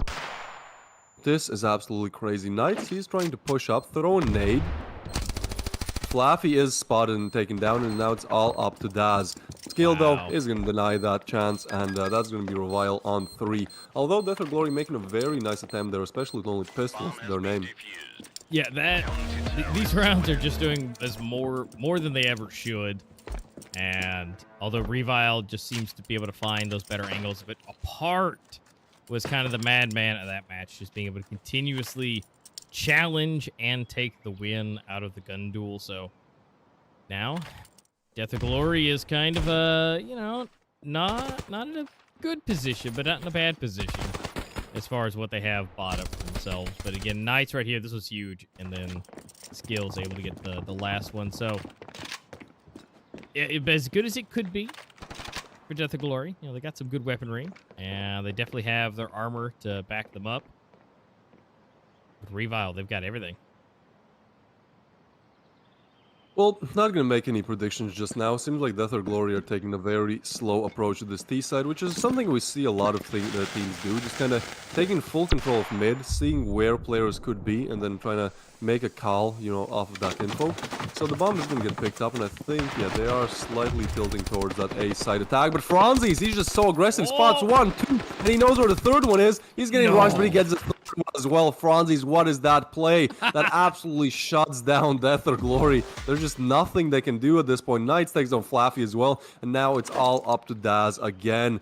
But man, Franzis playing absolutely out of his mind. And see, this is what happens. Lunax, he's not exactly the top fragger now. Now Franzi is doing good. Now Apart is doing good. Now Knights is doing good as well. It's like when one player shows up, big time, like Lunax did in the previous game with those 24 frags, sure, they might win it barely. But when everyone shows up, when Franzis does that 1, 2, and then the 3rd one through the smoke as well, it's like there's absolutely nothing that Death or Glory can do here. Look, the rest of the team was like, look, you made us look bad with those 24 kills, so we need to spread that out a little bit more. You heard that A-Master guy, we need to make it look a little bit better. So that's what they're doing. They're staying so even across the board with 7, 6, 5, 4, and Skills just needs a 3 to round it off. So it's they're doing good. They're holding everything down. Now they're going for a huge push here for the B site, and Apart is going to have to do a lot here and not get his head pinged off, but he is going to get caught. And not the second one, although Skills will be there to help out with that and be able to hold down. And here we go for Lunix for another, and Skill for the second to last. And now it's all up to Flaffy at Tech 9. Ooh, Well, he ate this that just nade. doesn't. Yeah, this doesn't look like you can do much, and you're stuck in a corner, low HP, on a pistol. Like, yeah, not really working out for him. But Revile, they are taking this one away. Like, really, they are starting to build this lead. And honestly, the only round that Death or Glory have gotten is kind of this offhand round where Payback just goes absolutely crazy and clutches at 1v2. So, yeah, not looking too good for Revile, for Death or Glory right now. Is they just don't have like setups to get in sights. It seems like whatever Revile do, they're just denying any entries anywhere. Yeah, pretty much. And we've got a 3-man split for 7 kills and a 2-man split for 4 kills. So they are just so far up. And, not being able to beat Check. Apart, almost able to get from behind, but just loses the bullets.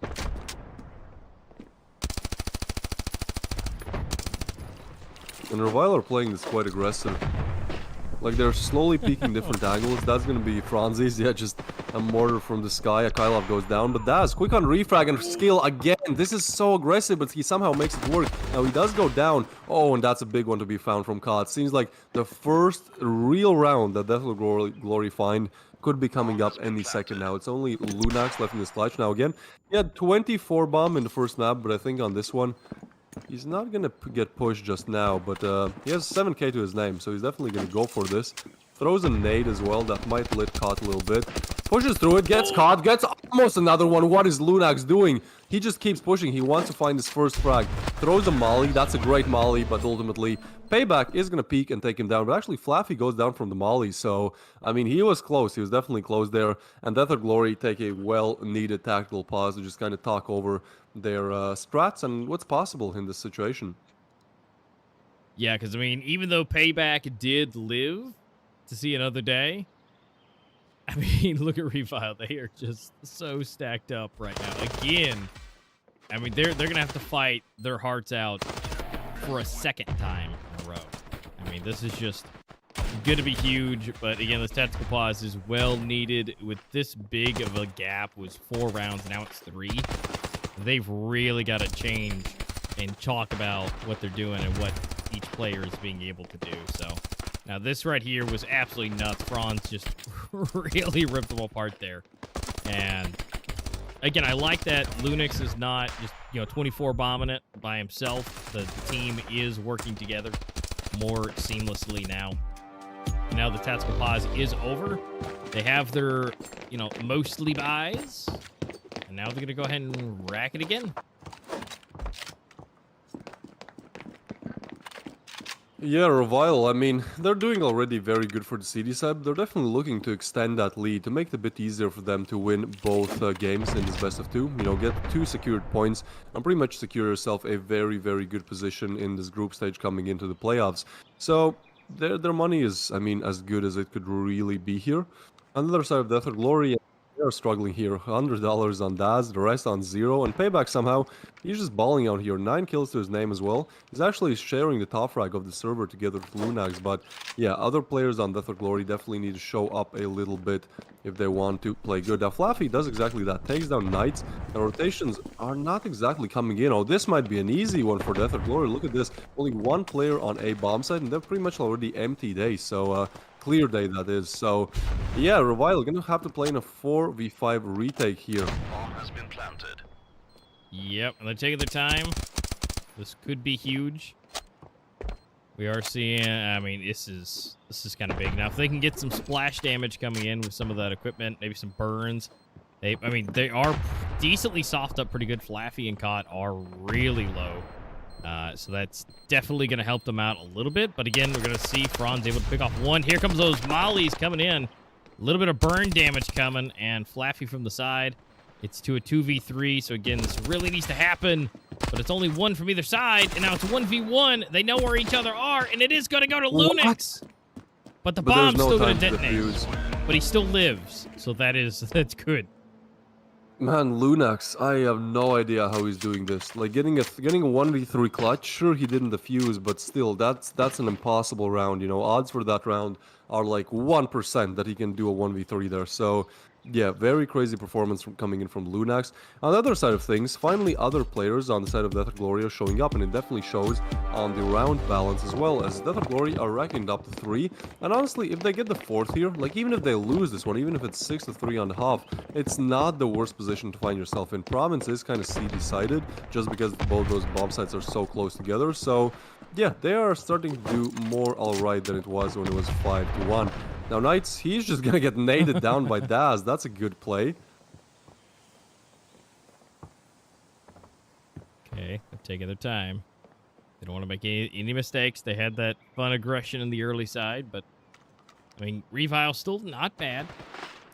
I think if they could take another one to be great, but it looks like they're probably not going to be able to, unless Franz and Apart just go absolutely nuts, or Kills decide to, you know, activate and just get an absolute ace. That'd be great. But the likelihood of that is definitely not going to be the best, but he might be able to pick off 1 and maybe 2, but not the 3rd.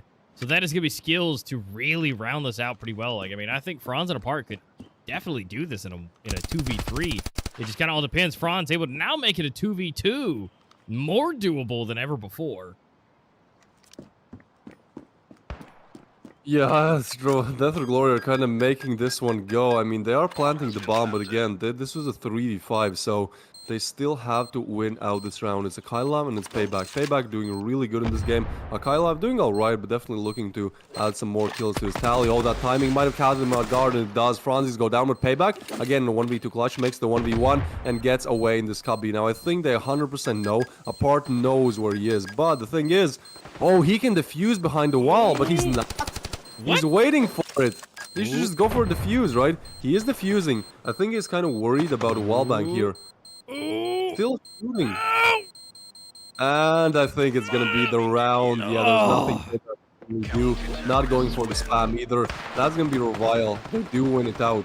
That was such a weird play from both parties. I'm not quite sure what happened in that 1v1. That's normally not how 1v1s go, you know, when the bomb is getting tapped. But either way, Revile still keeping their lead in the first half after winning their first map. That was Sakura. So looking very solid right now. Death or Glory definitely have to fight a little bit harder if they want to take at least one map home. See, I think that's what confused him so hard, was he didn't have the defuse kit, right? He pulled it and then he fought and then he did it and he thought he was gonna try and get him to peek, but then it took so long. He was like, well, he's not defusing it yet. Like, he's still waiting for me, but he was still holding it because he just didn't have the defuse kit. I think that was really what threw him off. He was waiting for that 3rd, beep to come through, but it never did. Yeah, it's one of the more interesting plays that we've had in the major so far. And now, definitely Death or Glory looking to win this CT-sided pistol round. But Lunax is going to take him down. Lunax is just playing out of his mind. Again, getting those impact frags, getting kills that matter. And so that Lunax frag, it kind of opens up the A bomb site where Revile can definitely push in. I mean, rotations are there. 3 Death or Glory players are tilted towards A, but at the same time, it's a 3v5. Now they're all going to rush in, and Lunax takes down Daz again. Franzis with a Kylab, and that's going to be only Cot and Flaffy remaining. Their positions, at least one of them is known, and this is just a hard one to retake if you're Death or Glory. Yeah, it's definitely going to be real difficult, and the fact that he's now seeing Apart now has the information, so 1 is guaranteed information. And they're going to go for the push, and goes in and gets it. Apart is so accurate today. When he gets kills, it's with a headshot. And now Flaffy from the distance trying to survive. And it looks like some pings are coming through and just getting his health slowly chipped away. But now they're going to have to leave the bomb site. Oh, he's getting chased by the entire team. But looks like he is going to be able to live another day.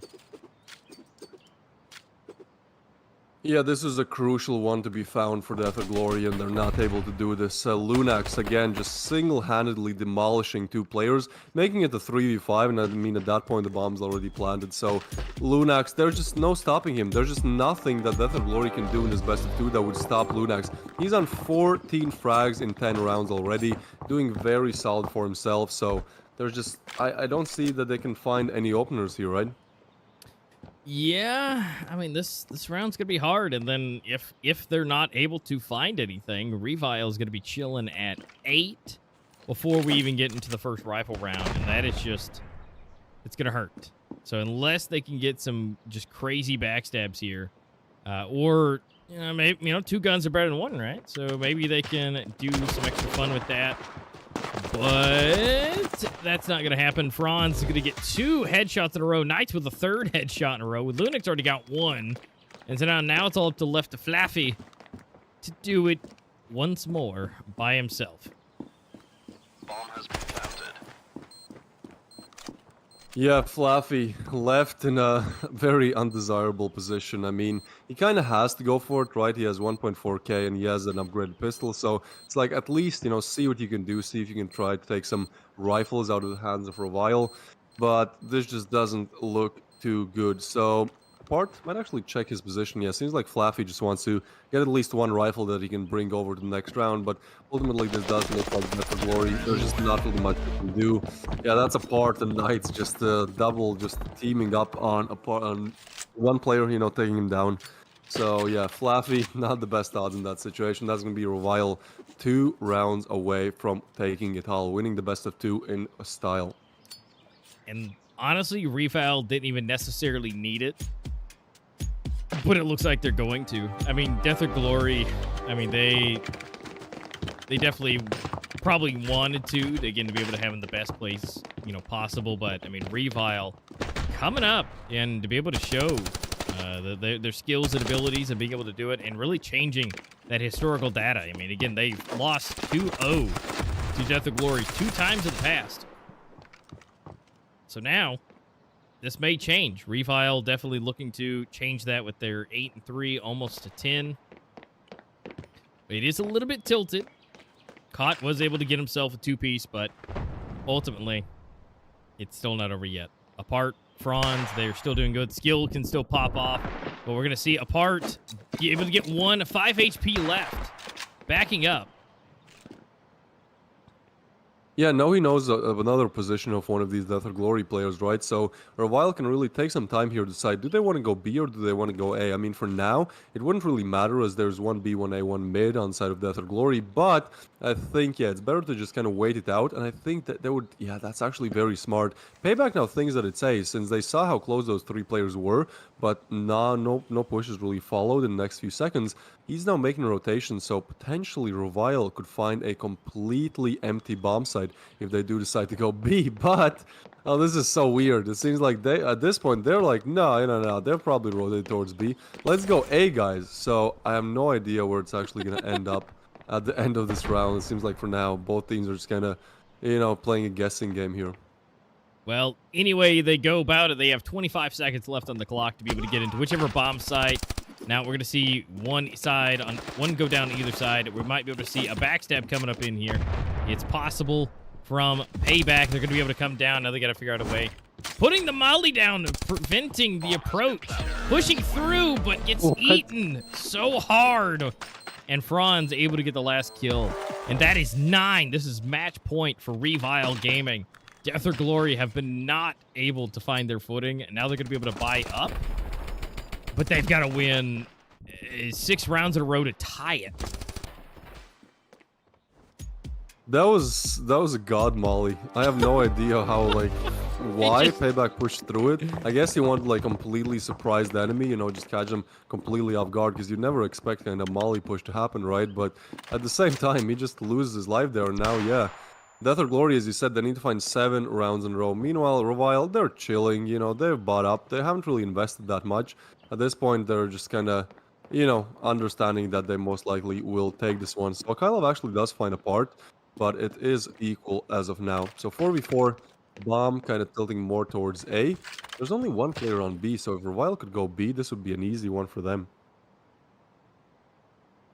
Yeah, it definitely could be. And again, it's already tilted on one on either side, taken down. But the fact that we've just got basic rifles, no armor except for Flaffy, headshots will ruin everything at this point. And I mean, Revile's been showing that their skills are definitely there and ready to go. So as we roll into this, here we go. Flaffy for one, but not two. The headshots reign supreme on both of them. And now they're going to be able to find their way, push through. There's only one person on B, and it looks like that's where they're going to go. Can Daz do it? He does one through the smoke, gets a headshot. Franz coming from the side. Teammate goes down. But let's see if he can get Daz. He does. He eats his face in a 1v2 now. If he can isolate these duels, I mean, there's no armor, and he has full armor and health. This is absolutely doable. Not like this. Not like this, Death or Glory. Sure, you can lose both games, but don't lose it to a 1v3, right? There's 25 seconds left on the clock. Bomb is still not being picked up, but now Franzis catches off one, and he knows where Payback could be. Hasn't really spotted him just yet. He's gonna peek, and Payback does take him down. He does secure Death or Glory another round in this best of two. Okay, so close. So close. So Death or Glory still not out of here just yet. They've got plenty left to bring to the table, but so does Revile. They have so much money in their pockets, except for a part. He's a little chewed up for his money, but this was so close. I mean, it literally came down to this last and final kill, and 70 HP. That's the only thing that separated.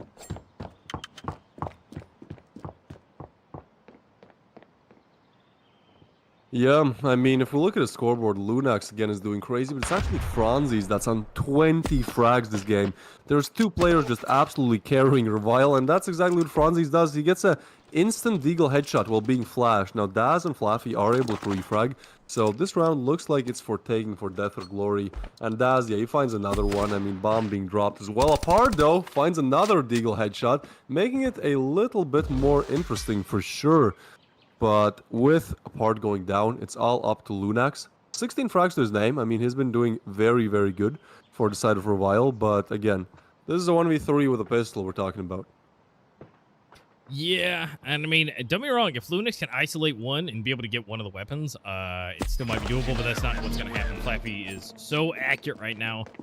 I feel like he's just kind of stepped his game up a little bit more. So it's still match point. Everybody's going to buy up for the side of Revile. And same for Death or Glory. So now this is going to come down, well, hopefully to Flaffy and his accuracy. I mean, he's been popping heads all day. But this is another one of those. It's end-all, be-all. Everybody's back alive. Lunax, Franz. If those two are still left alive along with a part, I think this is totally doable. So these first picks will be the most important. Yeah, Death or Glory at this point playing in a position where they have to do everything perfect. And they've done so for 2 rounds, so that's definitely something, but still 5 more to be found in that manner. So, they're playing quite aggressive. I mean, look, 2 players are kind of pushing up towards B. They definitely want to take map control. But again, you know, the more aggressive that you play, the more you will get punished if you fail at it. So, that's interesting to see. I mean, I kind of like it. I think it's better to switch up your game style, you know, try to surprise your opponents from time to time. But yeah, Knight is watching this, so if they do decide to push, they will be met by quite an unpleasant surprise here. Yeah, definitely. And I feel like Revile could go for just the crazy aggression push and just fly up into one of these bomb sites. 5 versus 2 or 5 versus 3 and take it. Obviously, do they want to go for that kind of craziness at this point? Probably not, but I mean, that would more than likely work just fine. Now, there are being some ears being dealt. You do see Flaffy and Cod getting some information from the underground, but now Lunax, a little bit on his side, pushing forward and gets taken out. Payback takes down both with headshots, and now it's 3v5. They've got to be able to find a way to enter into this bomb site, but Payback is not letting this happen whatsoever. He is single-handedly keeping everybody down. He is on 4 out of 5. 1 person left. Can Payback get up in here? No, but Apart does take 2 and takes the round. Yeah, I think they just need to go for a super aggressive push for one of these bomb sites, and they could just walk away with it. Yeah, I completely agree. And I think if it doesn't work, they will have 3 more rounds to do the same, right? So Revile are definitely in a position right now where they can experiment. You know, they can try some gimmick plays, they can try some interesting plays for a round or two. And if they don't work, which normally they do, well, then just go back to the default that you're doing. You know, don't waste like these last 4 rounds on just doing defaults. Try something else. And again, I'm quite sure that would work. Is Death or Glory, you know, they're playing a very standard CD side setup. Like, they have 2 towards A, 2 towards B. So yeah, for a while, if all of them just decide to just flock to one of these bomb sites, it should be quite an easy victory for them. Yep, so let's see what's possible with some pistols. You know, we've seen some crazier rounds, so let's see what can be done. But Payback looking super strong right now with his 15 kills against everybody else. So they definitely don't want to go mid unless they're just going to all push for that all together. Then they might be able to still take him out, but he might still get 2.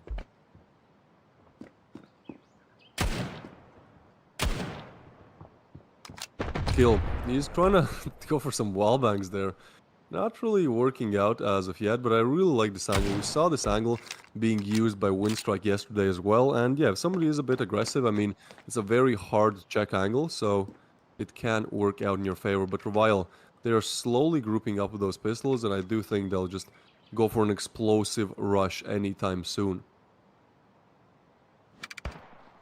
Yes, I mean, they with that grouping, I mean, B, there's only 2 of them on there, so if they could just run up in here.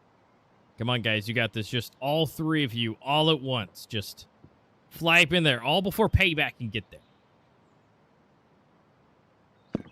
Got 30 seconds anyway. Smoke's coming out. They're throwing the mollies, grenades, flashes. It's all going. They're making it into the site. Payback, Flaffy for another one, and caught. They're not. It's all. They're just basically doing 1v1s. Why are they just doing all at once? Just one at a time?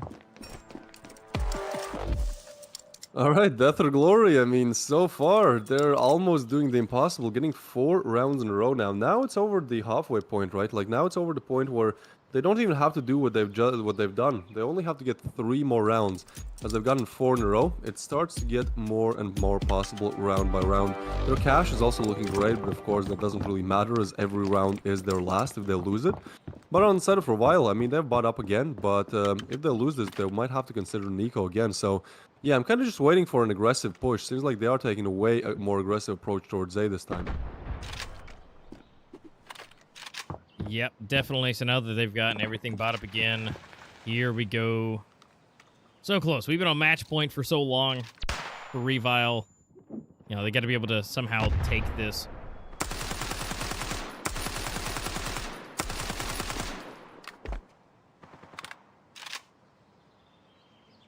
Bomb still dropped. Now it is getting picked up. And yeah, very aggressive plays coming in here from Death or Glory. They're really denying any advancements towards B bomb site. So the only place that technically Revile can go at this point is A. But the thing is, on A there's 3 players. So yeah, I'm quite impressed by how Death or Glory are playing this. They're playing it very methodical, very smart, and just denying any map control, any early advancements coming in from Revile. So they're kind of just stuck, you know, going to the same A bomb site every round in a row. And it hasn't really worked out the best for them. Although now there's only 1 player on A, that being a Kylov. I think if he goes down, they might be in trouble. That is, there's 2, because Payback, if you look at the radar, it looks like there's 1, but Payback is right on top of a Kylov, holding a somewhat of an off angle. Now, nades are coming in, flashes are coming in, smokes are coming in, and Lunax, yeah, he spots this position, so they now have to retreat now. And smokes are coming in, so Revile should be able to push on the bomb site uncontested. Some mollies, some smokes, some flashes being thrown. This is going to be chaos. Akylov does take down Lunax, one of the star players of Revile. Bomb is being planted, and Franzis finds Daz. That's the real question. Payback somehow finds that frag through the smoke. A part goes down now, and now Franzis and Skill and Knights are left in this clutch, and Knights finally finds a big frag, and Skill with another one. This is starting to fall apart. Akylov gets 1, and Franzis with a double shuts it off. And Revile, yeah, you can see the spin. They are happy. They take this best of 2-0, taking an easy victory on the first map, and then really fighting for it, but ultimately winning over Death or Glory on Province as well. So congratulations to both teams, and I think Revile have put themselves in a very, very good position to have a good standing in the playoffs.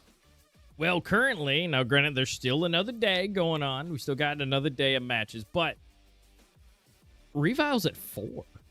They now have 4 points, 2-0 for today. They already had 2 already, so I mean they are the first team to hit 4 points. Again, there's still one more day, so there's some possibilities for some more matches and more people to beat them in the 4-point player seat. But being the first one there, congratulations to Revile for doing that. That took a little. I was a little worried right there at the, you know, they were just losing back and forth. It's like, come on, guys, you got to do it one time. You're this close. I mean, you're match point 5 rounds in a row. Like, you got to get a match point some point. Like, you can't let Death or Glory do this to you that bad. It's just right. It's a little too close for comfort, but they're able to do it and squeak it out. Unfortunately, Death or Glory were not able to get any points, and now they're still chilling with 2.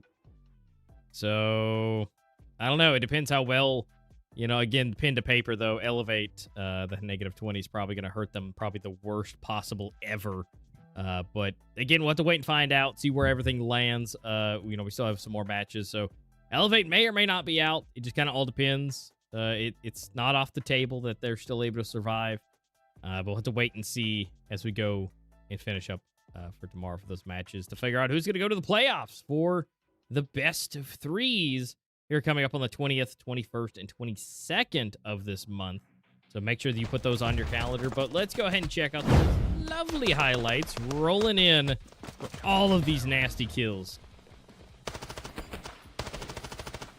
Yeah, we can see here, you know, Revile, they start off quite strong. They get a few rounds in a row, but, you know, the early game definitely looked like it was Revile's. You know, they were just able to find more rounds, find more kills, just do better overall. But then, you know, we slowly got to a point where Death or Glory started to play better and better. Obviously, this happens a bit later. You know, for now, Revile are still dominating, but, yeah, this Franzi's play was absolutely insane. I mean, the way how Revile were taking map control on CD side was very nice. I mean, they were just checking angles, peeking them, and if they saw there's nobody there, they pushed up. So slowly, Death or Glory had less and less options where they can go to. But the thing is, Death or Glory were still able to at least find, you know, few rounds here on the T side of things. They were able to find 3, that is. And then once you actually got to the side switch, like Revile, you know, they started off good. But ultimately, Death or Glory go on 4 unanswered rounds, which are finally shut off by Revile. Excuse me. Yeah, it was absolutely nuts, and it took them a while. You know, they finally got that stride, and then now they got all the way up here to match point. Look at this.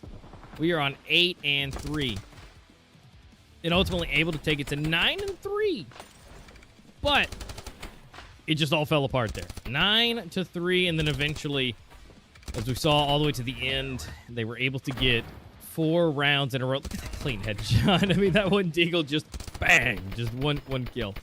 But it came down to Death or Glory. They were just really buying themselves some time, and Revile was just waiting for one mess up. That's all they had to wait for, is they wait for Death or Glory to falter one time. And then here it was, the double, and you can see Franz just going nuts for himself, and for very much so points. Dude had 24 kills, 2.67 KD, and a 2.35 rating. Now, Payback was doing out of his mind as well, but he has 1.5 KD and 1.38 rating with his 18 kills. But ultimately, those 2 rounds are going to be sliding over to Revile. Yeah, Franzis did amazing in this game. Overall, he was a very solid performer. But if we look at the rounds, I mean, yeah, first off, it was very easy at start for Revile to get those rounds. I mean, the only one that Death or Glory won, like the 2 rounds they won, were off of a 1v1. So definitely in the first half, it looked like it was way easier for Revile to win these rounds. But then once we actually got to the switch, you know, still Revile got that pistol, got the second one. But Death or Glory did a very good job of that comeback. If we look at the kills, yeah, this is for the second game only. Only Franzi 24.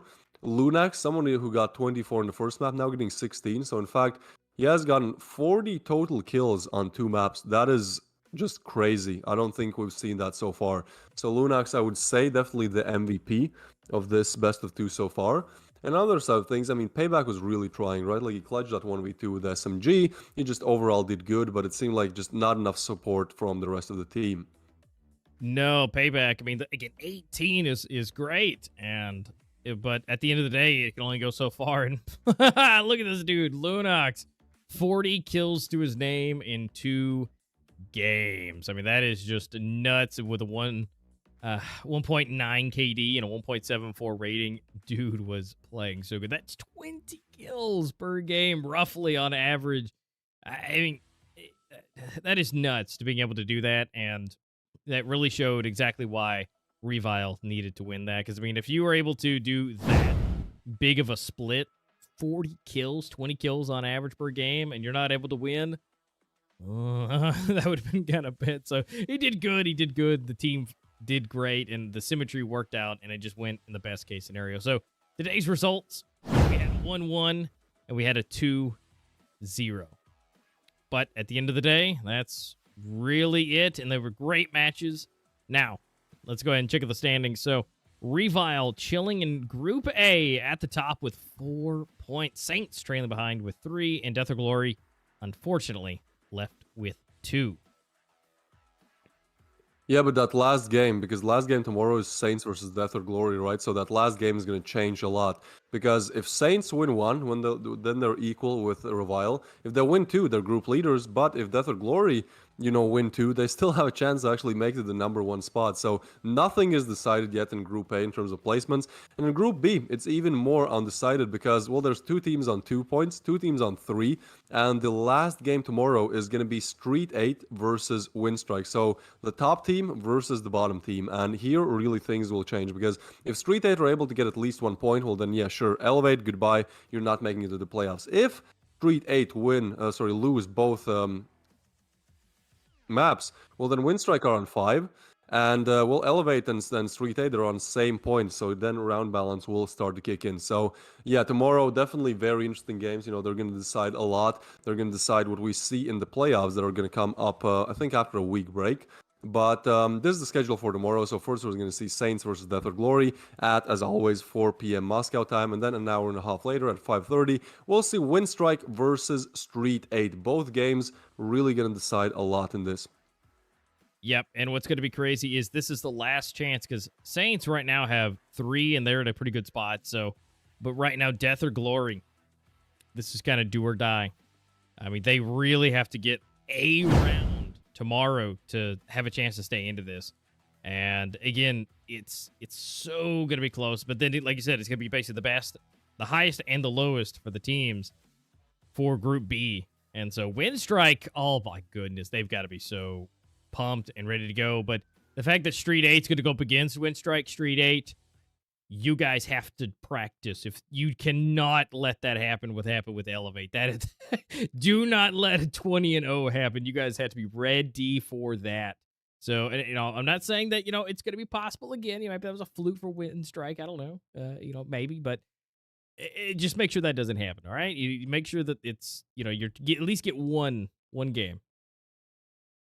I feel like you have to practice to even get 0-20, right? Like it's a very hard thing to do, right? Like we talked about the odds, some the opponent team or whatever team getting 20 rounds in a row, like that's pretty much unprecedented, that doesn't really happen. So yeah, we're hopefully we're not going to see that. I think still for Winstrike it's probably going to be maybe not an easy game, but definitely not a hard one. But I think if STREETEIGHT really practice and they are really good on their mapping, they should be able to get at least 1 point, which ultimately would eliminate Elevate out of everything. But we'll take a look at the total highlights of the day, the absolute best clips. Now, starting off with the first game, NOOBS versus STREETEIGHT on Sandstone. Yeah, those shotties were just deadly in all ranges. Yeah, they were just ripping people apart back to back. And this was just massively huge sets of games. And, I mean, these are just some of the best and craziest things we saw today. And it was just non-stop back and forth action.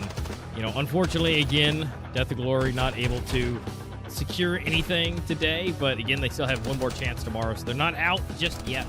So hopefully within the next 24 hours, they're preparing themselves, they're practicing, and same for STREETEIGHT. They are going up against arguably the most terrifying team in this set with their 20-0. That is a unbelievable spread. And so hopefully both of those teams are ready, they're practicing, They've got their strats because they will absolutely need them. And after all these kills you saw today, Death or Glory have it in them to be able to keep going. But again, it's not going to be the easiest thing for them to do. But I think it's going to be an easier game than the Winstrike going up against STREETEIGHT. So we'll just have to wait and see. Again, that's our match results for today. 1-1 versus 2-0. So, guys, that is it for us today. We had an absolute blast. Those are some good games and way too close for comfort for that Revile versus Death or Glory. But ultimately, that will conclude our day and matching and results. Make sure that you guys are subscribed. You're tuned in for tomorrow. You got it on the calendar. 1600 Moscow time, 1730 Moscow time for those next set of matches coming up tomorrow. We will be here. It's going to be exciting. I can't wait. Twist, I know you can't wait. These are going to be some great games. Yeah, I think last day in the group stage is always the most fun because, you know, the tensions are the highest, you know, everything changes. This is like where the most fun is to be had, you know, the most entertainment. So, yeah, we'll see you guys with the last day of the major group stage for tomorrow. But for now, I've been Twist, and with me has been Amaster15, and we're out. We'll see you guys tomorrow.